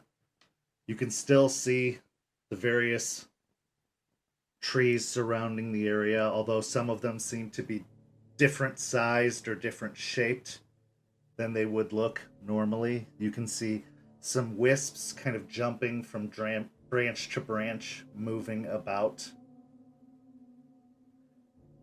And then you look at her. And as you look at her, you see that a lot of the branches are a lot more gnarled than they appear.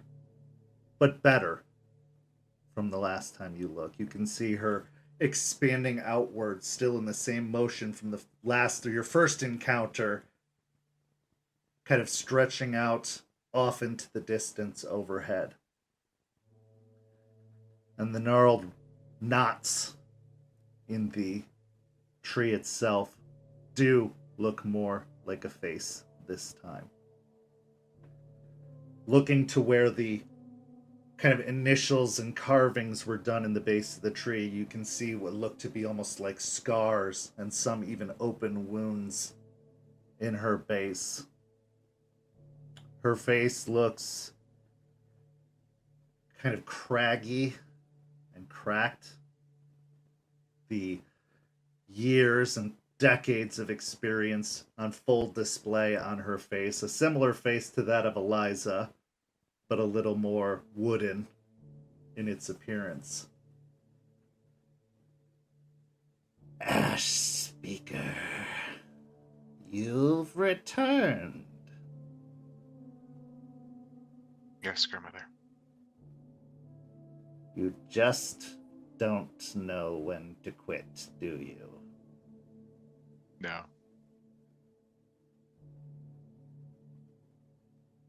You brought her back. We did. And what possessed you to do such a thing?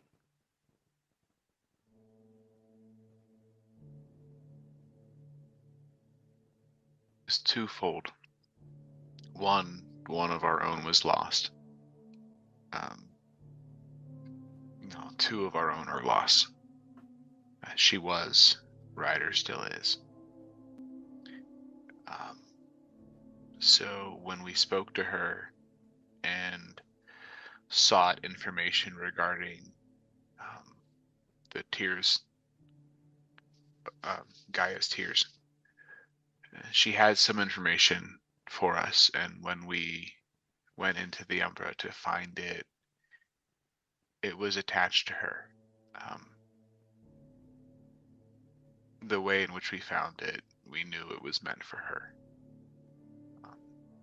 So when we came back, we were able to share that with her and kind of pull her back from the edge a little. And since then, she's become a mentor to myself and to the pack, and very helpful in learning more and growing. I have not felt her presence since the last days of the Sept of the Weeping Willow. Lost, I thought she was. Long lost. The one you know as Ryder soon followed after, abandoning me, abandoning this place, leaving us defenseless. How can I trust, Ash Speaker, that you won't do the same? Guess I don't know when to quit. For now. But everyone has a price, a cost. Something that once lost cannot be regained or recovered. What is your price, Ash Speaker? Do you even know it?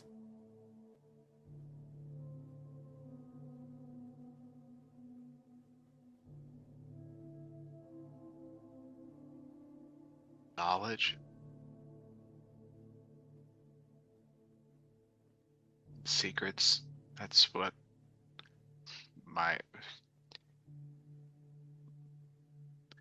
my patron and my kin call to, but no knowledge would pull me away from the growth that can happen here. I can't gain knowledge at a better place than with my kin and my cousins, than in a place of sanctity and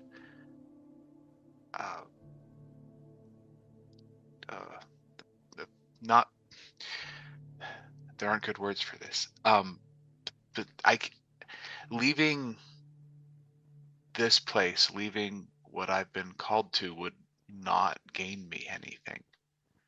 To be completely blunt, I have the most to learn here.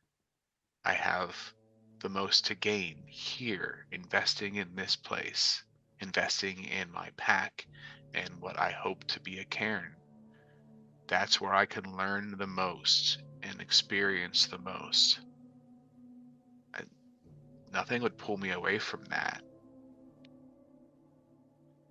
Your last attempt at gaining knowledge, Ash Speaker, did a great deal of harm. A great deal of damage. It attracted them to this place. How am I to acknowledge your fumbling, childlike attempts at gaining knowledge, knowing that it could do further irreversible damage to me, to this place, to what remains?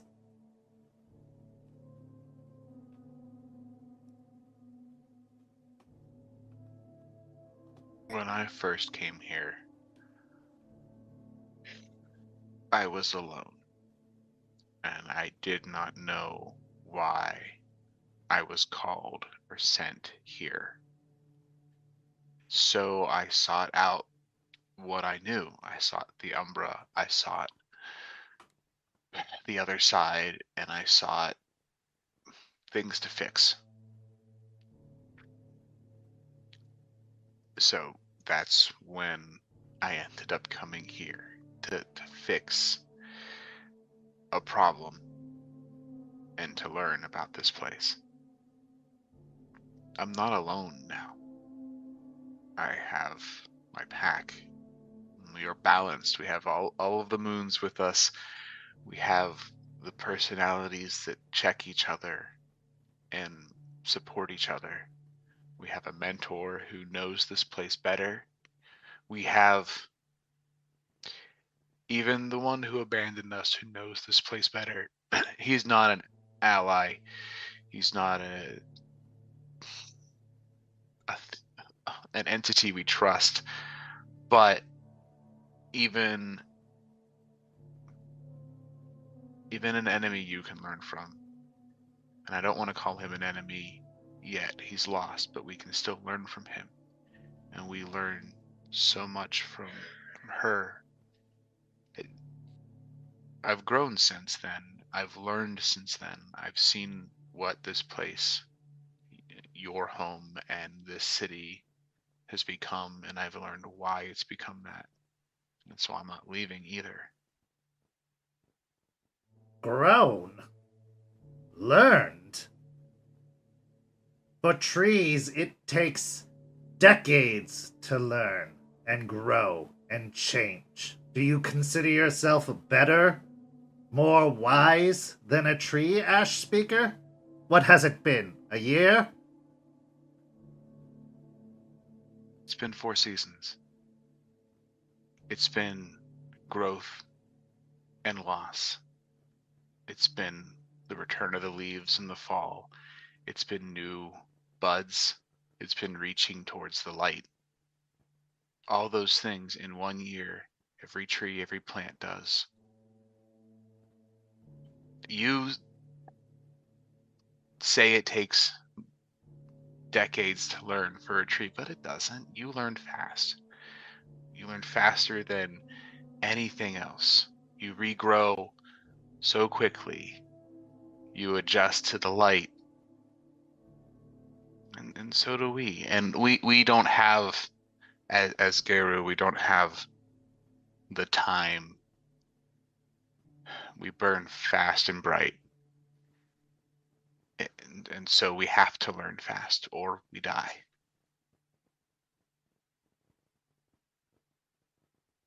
But all it takes is one cut to undo everything. It is easier to wound me than it is for me to recover and learn. What, Ash Speaker, are you willing to lose? Because there will be loss.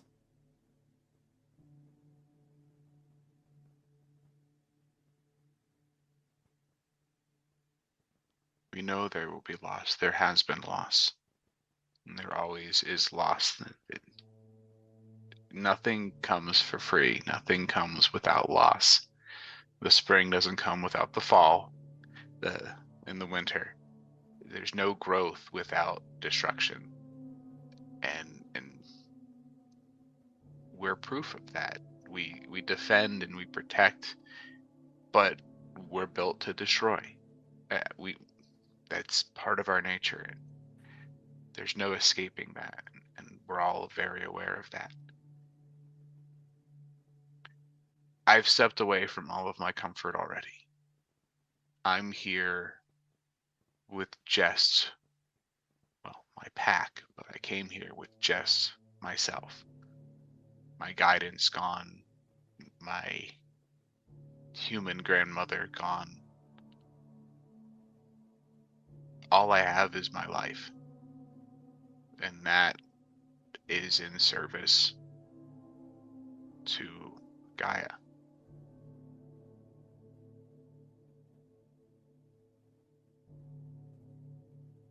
Will you be strong enough to see Gaia lost?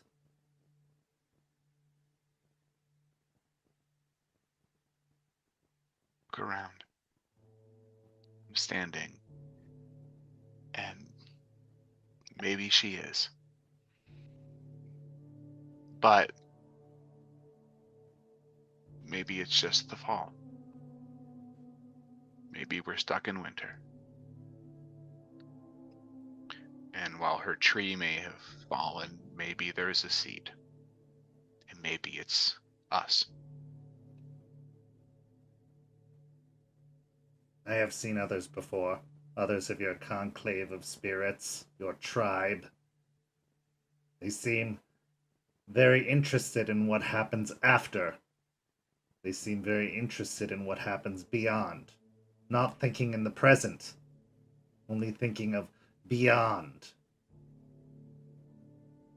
Can you live in the present? Can you be present, Ash Speaker? Because the present is where the damage is being done. The present is where the war is being had.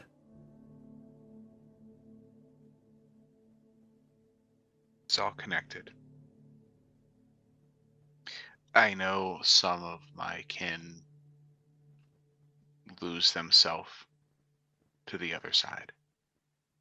They get lost in the secrets and they disappear, they wander off. I see this side. I see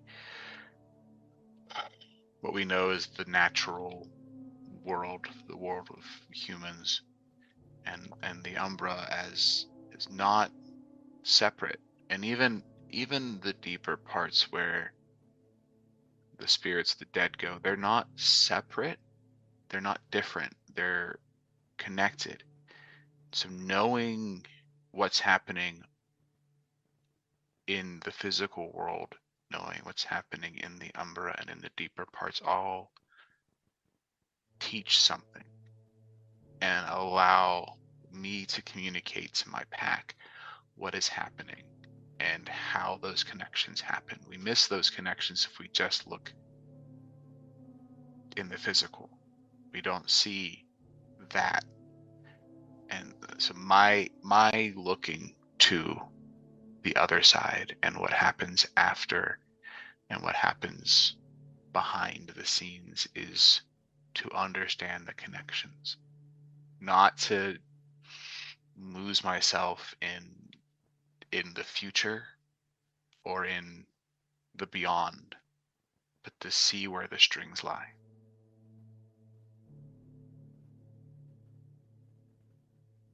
And what do you have that the Sept before didn't? They had greater numbers. They had more experience. What makes you so special? Nothing, but everything. We're all just called to this, whether we're special or not. I'm not a savior. I'm not the chosen one. None of us are. This isn't, some book written for 12-year-olds. We're just going to keep doing it because it's what we do. It's what we are. If it works, it works. If it doesn't, we've done what we're supposed to do. If it doesn't, everything is lost.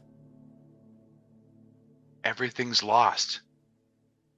Already.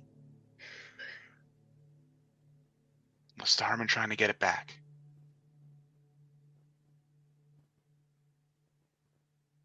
Go ahead and make a charisma and persuasion check. I'll give you an extra die because of the time that you've put in advance with all the work tending that you've done before now.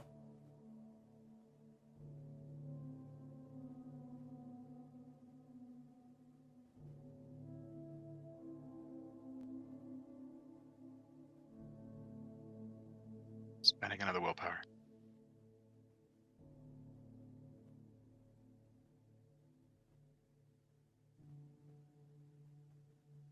Three successes.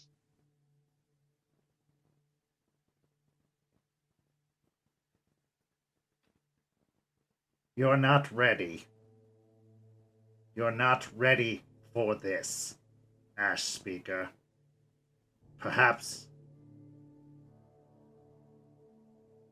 But perhaps you will be soon. And there's no better place for you to get ready than a cairn.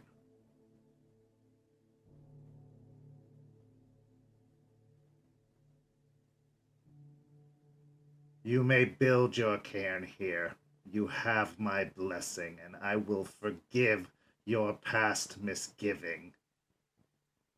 But you have much to still pay penance for. I was not the only one affected by your mishaps. But as for us, consider it a thing of the past, another wound healed over, a scar that will not be forgotten, but will be forgiven. You brought one of my closest allies to me once again, one I had long thought lost. You've come here, despite being unwelcome, despite my insistence that you leave, and you have worked. You have spent time. You have become familiar with these grounds.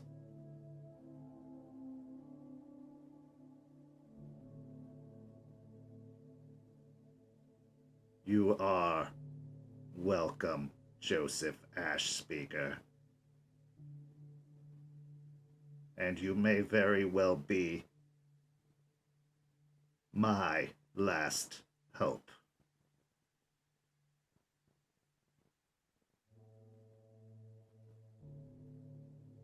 Thank you. My pack and I will do everything to make this place better and to see you grow strong. You will have to do everything. You will have to give everything, and you may very well have to lose everything. Because while you say that you have made sacrifices, that you brought nothing with you, you have gained much. Perhaps you must spend a bit more time considering the value of it, and a little less time looking towards the end of the story.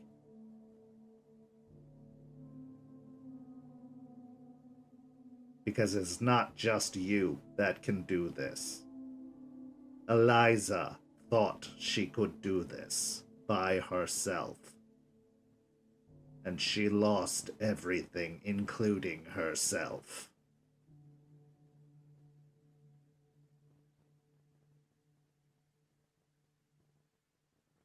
But we shall see. I have time. Not an infinite amount of it, but I have time, and I will let you take what's left of that time.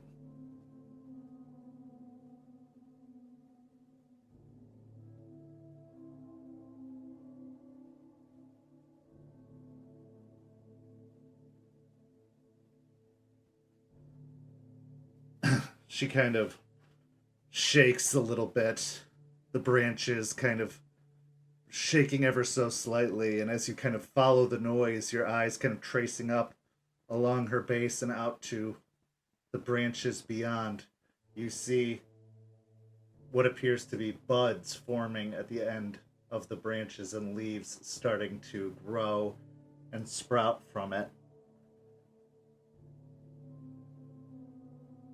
She shakes again, and one of these leaves kind of slowly drifts down until it lands kind of in your open hand, awaiting.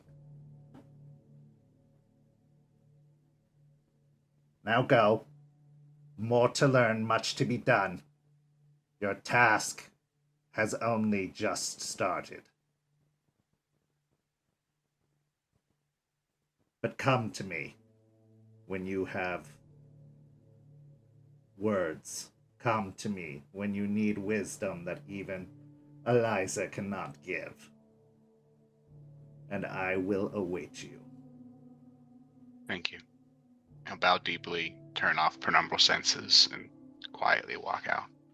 As your senses fade, color being restored, the shifting face of the tree kind of returns to the knotted, rooty nature, and the world is as it was. With that, we'll transition to our final scene of the evening. Gotta love those technical difficulties. Well, we are back, and we are going to pivot like we do and shift back to Eliza's trailer, where the three of you have reunited, along with Artie and Eliza, at the trailer. Jester has notified all of you that she is going to be taking some time, but that she'll be in touch tomorrow. Joseph, you've just returned from your conversation with Grandmother Willow, and Eliza finished making some preparations, placing some talismans throughout the cemetery, doing a few rites near the borders of the cemetery, starting to protect, in an almost warding fashion, the grounds of the cemetery. As you all gather together, Aspen, Artie, Aiden sitting on the couch, Eliza sitting in her recliner, and Joseph, having been given a spot, which is just a wooden chair, almost like from a dining room table set, that is sitting next to the recliner. You settle in. Welcome back, everyone. Sorry, welcome back, everyone, Eliza says, as she gathers you together. I heard it was quite a journey you went on, but overall, it sounds like it was successful. Joseph has some news for y'all. So, Joseph.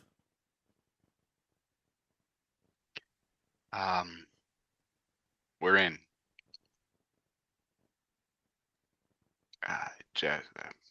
We went to talk. Well, I went to talk to Grandmother Willow, and she's gonna let us move forward.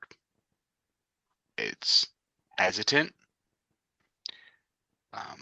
but the work we've been doing has convinced her that I guess the best way for us to grow is to have a cairn. So she's gonna let us start the process of actually building the cairn. That's amazing. That's so good. When's the first moot? We have a Eliza- lot of work to do. Eliza chuckles raspily, but lets Joseph continue. We have a lot of prep to do. We'll have to gather everyone to actually do the rite when it's time. There's a lot of feng shui, for lack of a better term, to set up and get everything going. And then I want everyone there. I guess that'd be our first moot, right? We do the ritual together. We'll do the rite together, and as long as it works, we would be celebrating together as,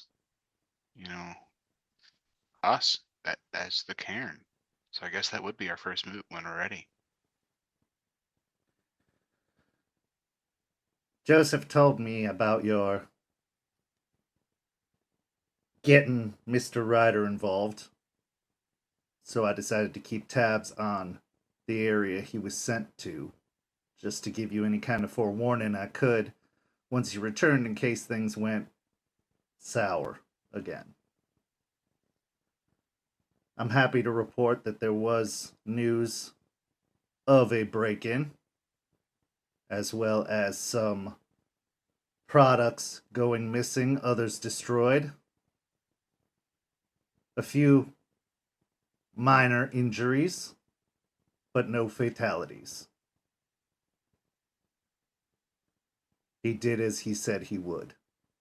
Apparently, Aspen, you've had quite an impression on him for him to be willing to restrain himself.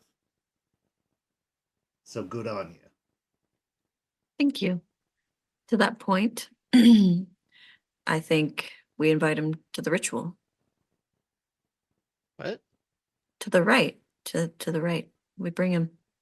I think it's good for him. Wouldn't he just a thing to send out? Isn't that what we Okay. talked about? So I have some things to talk to you guys about. I did talk to him recently, and I offered him a place in the pack. I know I didn't speak to you all first, but I think this is a good idea. Number one, being in the pack means he has a leader, means somebody he needs to listen to. I don't know how much he openly or willingly listens to the litany, but having somebody, a group of people, keeping him in check, having him have a place to belong, and that brings me to my second point. I think he's just been alone for a long time. And I think he needs people to keep him in check, to give him a sense of community that he didn't have, that maybe pushed him in a direction before.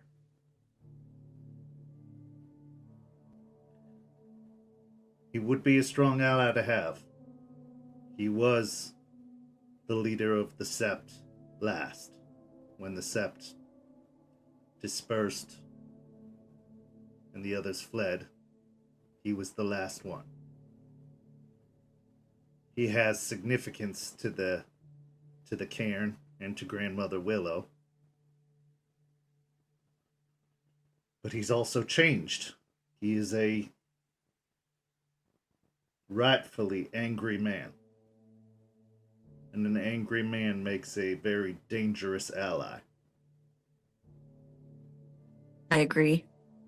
But I do have to say that if he had people, he could potentially do better.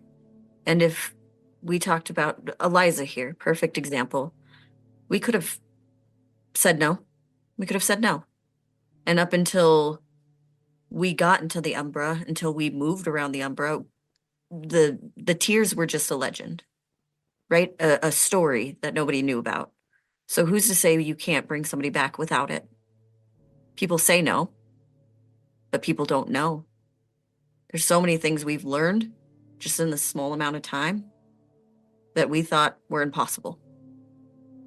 So I'm asking you all, not forcing you, I'm asking you all to give it some consideration.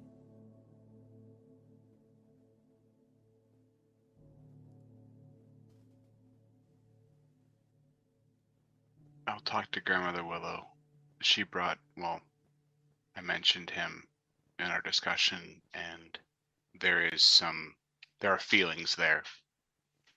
I'll have to sort out what they are and if she'll welcome him back.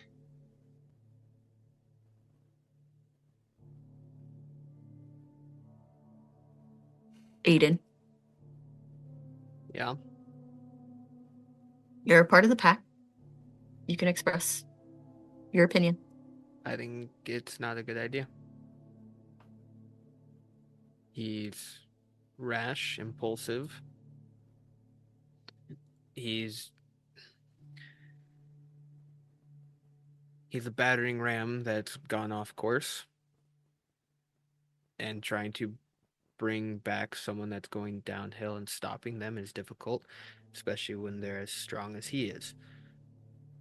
Sure, he listened to you this time, but you are leader, so anything that goes wrong ultimately falls back on you. Now, the rest of us will follow you. Ryder, you say he was the last leader, right? He was? And what's to say that he thinks that at some point that you're wrong about something, and he tries to take you out because of it. Take your spot. I understand. And that's a possibility in times of peace. But that's not to say I have to physically fight him, number one, but I don't even want to think about that for the future. If we're all thinking towards what could happen and what couldn't happen, then there's a lot of things we wouldn't have done. We wouldn't have gone into the Umbra. We didn't know that it was a thing. We didn't know that the tier was possible. We went into the Umbra on blind faith. And I'm asking you to give him some blind faith. You think it's a good idea? I do. I do, for many reasons. I think it, as bad as it sounds, it's an enemies close situation at the very least, and a redemption story at the very most.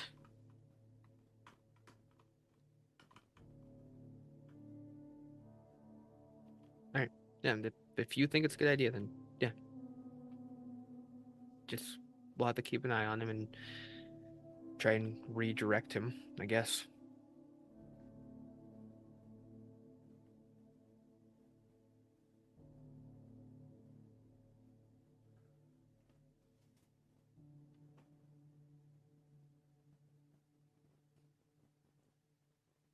My people have a history of being detached,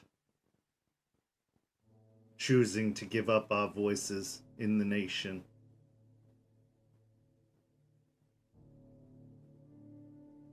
I chose to ignore that and had a voice very loud in the last sept. Part of me still thinks that might be why it failed. But because of that, I'm going to leave this to all of you to decide. My wisdom, my guidance, my experiences are at your disposal. But this is a choice y'all have to make. And I will follow whatever decision you do make. I will not abandon you. but I do not feel fit to say whether it's a good or bad idea, because this is uncharted territory for us.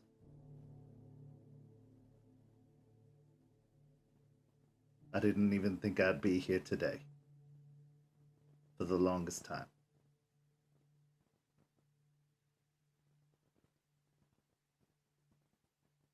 Artie kind of shifts nervously.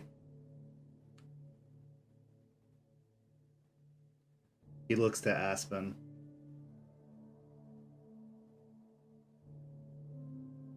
You know my heart.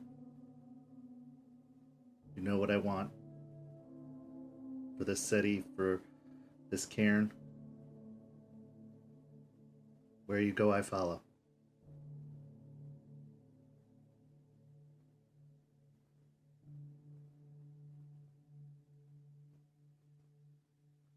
The least we can do is extend an invitation, Eliza pipes up. Maybe he takes it, maybe he doesn't. I'm sure there are scars and wounds there for him. Returning to the place he last knew as his Garu home might be too difficult. But it's the thought that counts. You are more likely to cause an insult by not involving him, not giving him the opportunity, than you would if you were to refuse it.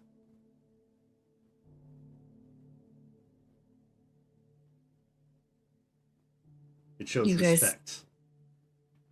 You guys have trusted my judgment thus far. And I hope I haven't led you astray.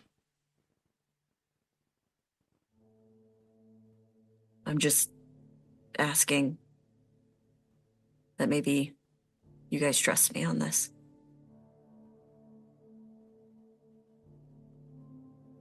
I trust you, Artie says.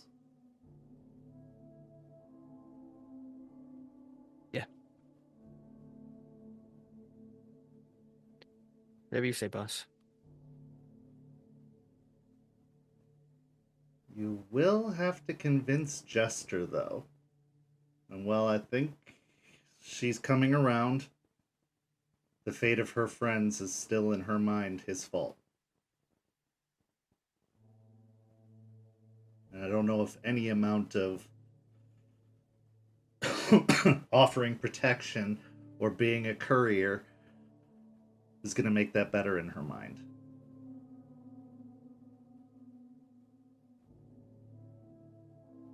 Right. Joseph, you've been quiet.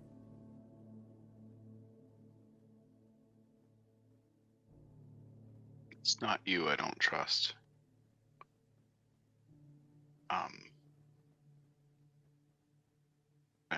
And really, my job is to see where the spirits lie.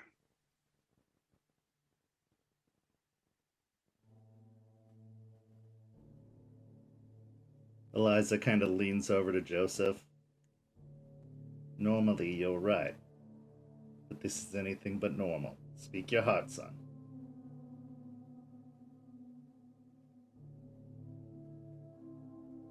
He's dangerous. Grandmother Willow is not as strong as she was. I worry that inviting him into her protection will put her at more risk. She's already scared of us doing this, bringing more back onto her. We're building a house and inviting a wrecking ball.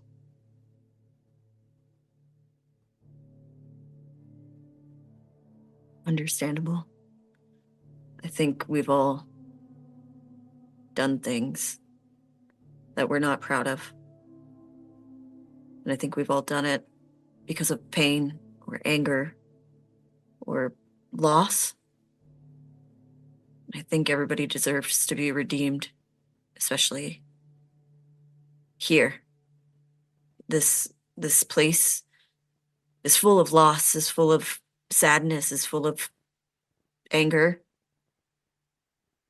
But that's what we're here to do. We're here to bring it back, to redeem it, And then I think we would be remiss if we didn't do that in all aspects.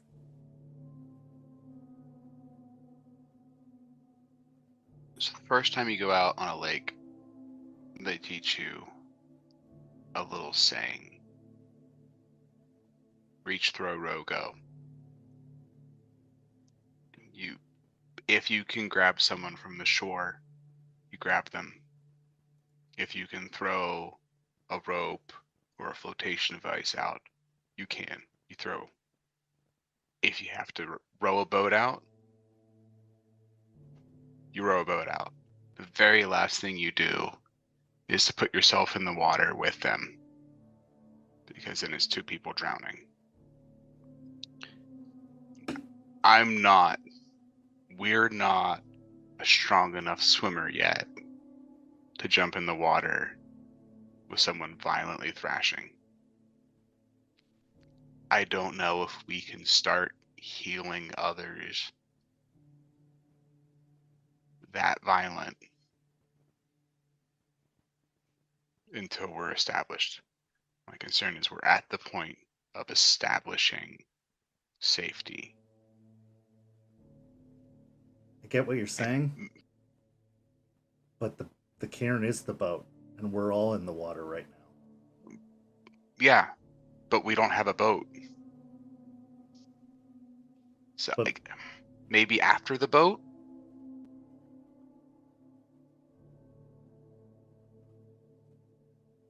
But if we okay, let's go with your metaphor, Artie says. We see a boat in the distance, one that is becoming available to us, is getting closer. We're all in the water. The 5 of us, or 6 of us, and he kind of looks at Eliza, are closest to the boat. The boat is just a few more swim strokes away.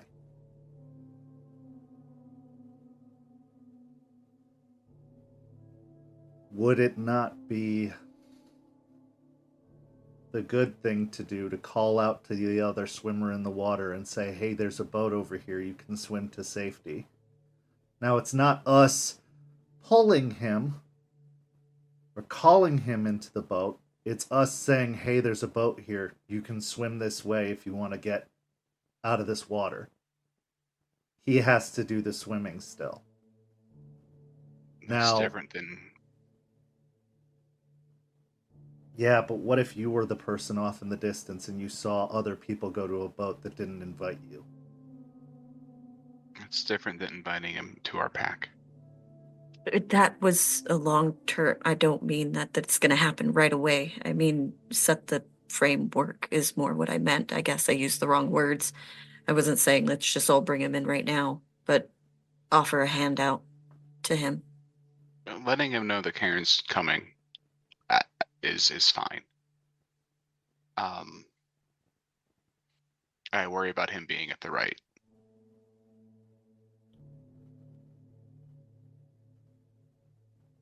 I think that's fair, and maybe you could talk to Grandmother Willow and ask her opinion. She's been around way longer than any of us. She might have better insight. Also, we still got time, Eliza says. We're still at least a month, perhaps more, away from being ready for any kind of right to officially establish it. What Joseph did tonight got us a lot closer. Would have probably been 6 months to a year, easy.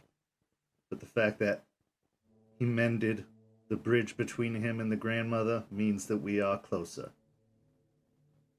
But we still got time. And in that time, perhaps he will convince all of you that he should be there. Or perhaps he will show a different side, a side that makes you right to be wary. But I admire your optimism, Aspen. That is a trait of a good leader, one that I have not seen in quite some time. But don't let your optimism be ignorance. He killed many people. He's done many terrible things. So the capacity for doing terrible things is there.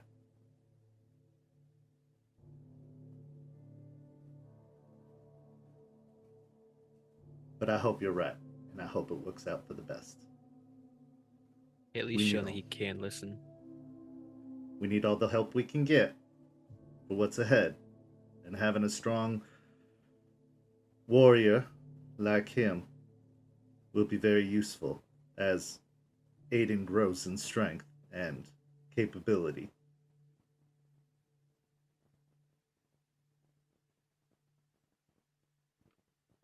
Hey, Eliza.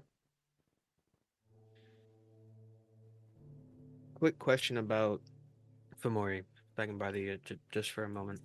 Of course. The cairn that we're building on the cemetery, right? Yes. Okay. Fomori can take over the dead, right? True. So us building a cairn on top of a bunch of dead with a possibility of Fomori, that's such a wise idea. Fomori, though they act like it, seem like it, behave like it, are not zombies, Aiden. They are not just the dead arisen. They are something corrupted.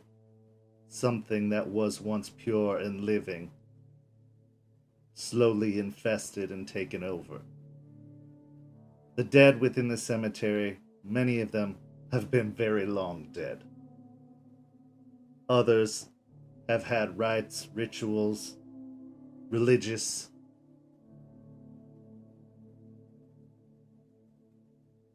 ceremonies done to them that should theoretically protect them. Plus, part of the cairn is the watcher of the cairn, Grandmother Willow. And even if she, as Joseph says, may be weaker than she was before, her roots go deep. They connect to every one of those bodies that lay in rest there. She will ensure that they do not rise, and with the creation of the cairn, she will be even more empowered to do so. But it is a very good question. If there's a concern that I had. Understandably. But most Fomori inhabited creatures do so either shortly before, during, or shortly after death. Not many, many years later. Well, that's a little more comfortable about it then. It will be a safe place, I assure you. It was a cairn before. It was not infested by Fomori then. It will not be infested by Fomori now. Thank you.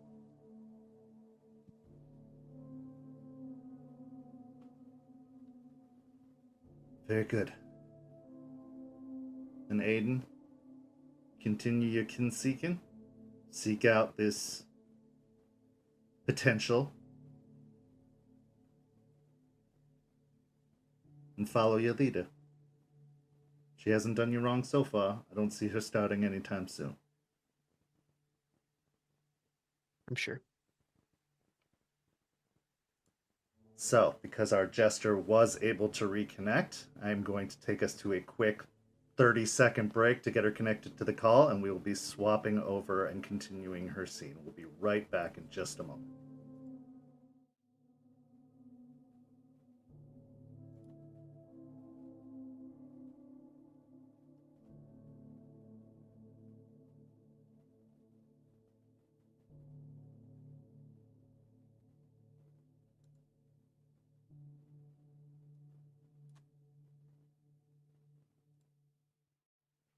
And we're back.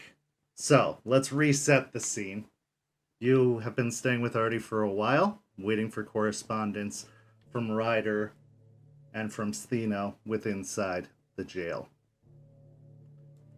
As you headed out to your car, ready to go out to meet with Leon, your boyfriend, for a bit of a recharge after everything you went through in Oregon, you found a letter attached to Regina's windshield, which was flung off by the windshield wipers and sent kind of tumbling to the ground. As you pick it up and you see it's in an envelope that is sealed shut, you simply see the writing on the outside, Jester.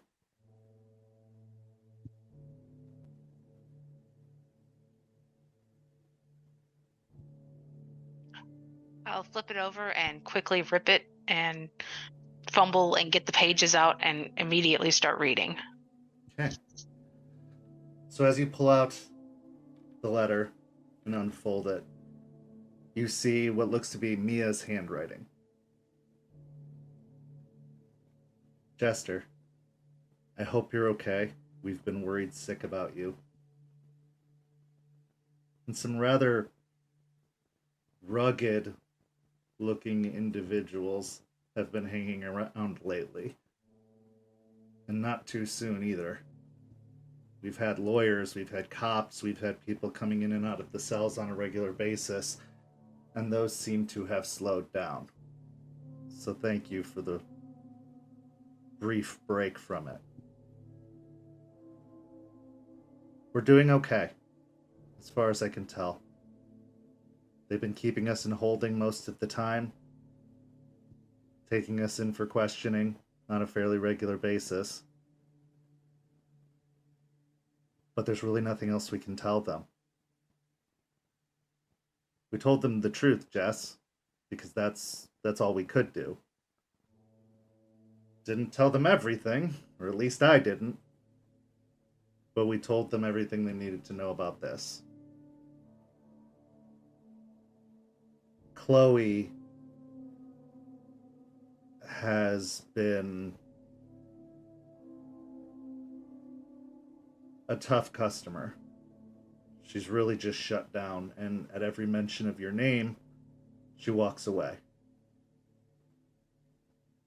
I'm sure it's just hard, and she's having a hard time with it, and she'll come around, but I asked her if she wanted me to pass along a message, and she said no.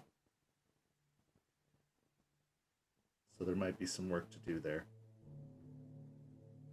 I don't know what you're doing on the outside. They're looking for you. They keep asking us if we've been in touch. And until now, I've been able to say no. And I'm going to keep saying no. Even after this. But I think you'll understand if our letters are a little fewer and further between, but we'll reach out when we can. Please stay safe. We got a message from some law firm, some small law firm in the city saying that they are willing to represent us pro bono, and that we'll be in contact with one of their representatives soon. We're still a team, even if some days it doesn't feel like it. I know you did what you thought was best. You might have to convince Chloe, though. We'll be in touch and I'll wait for your response. Mia.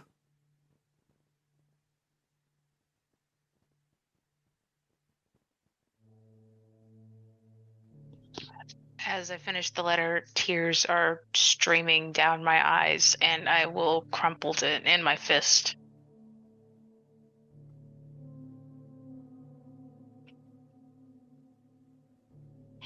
Look to Regina. I don't know if she's going to accept me back this time. You hear kind of the latch that holds the door closed open, and the door kind of just slowly creak open to the driver's side. I'll get inside. As you kind of settle in and buckle your seatbelt, the engine sparks to life and a song comes on the radio.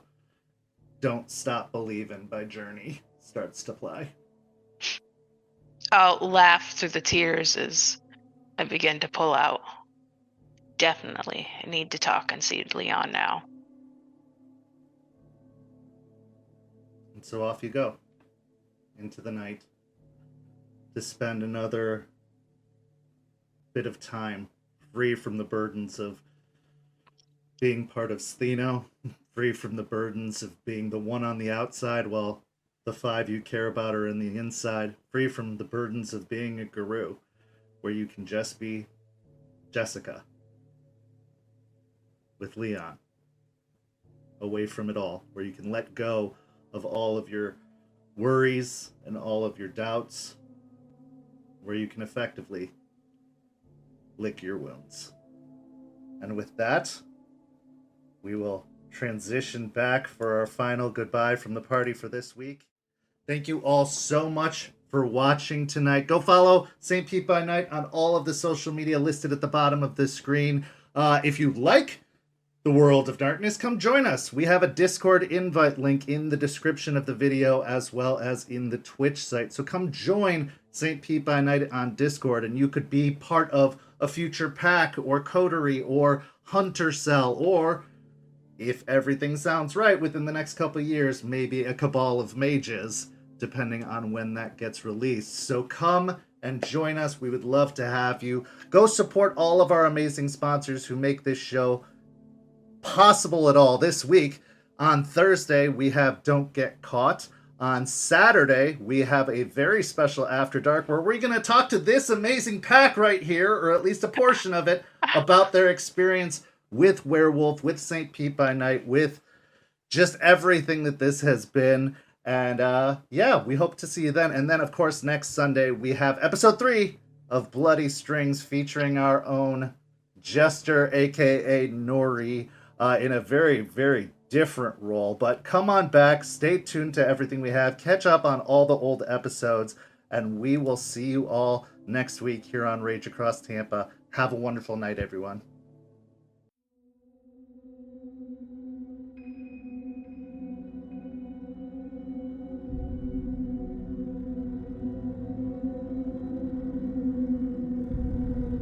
This has been a St. Petersburg by Night production. Rage Across Tampa is produced in agreement with the World of Darkness and Dark Pact. The storyteller for Rage Across Tampa is Misha Kent. Tonight's characters were voiced by Simon, Champagne, Preston, and Noree. Visit our website at stpetbynight.com for more information about all of our productions and how you can become part of our community. Thanks for listening. Until next time, fangs, stakes, and claws out.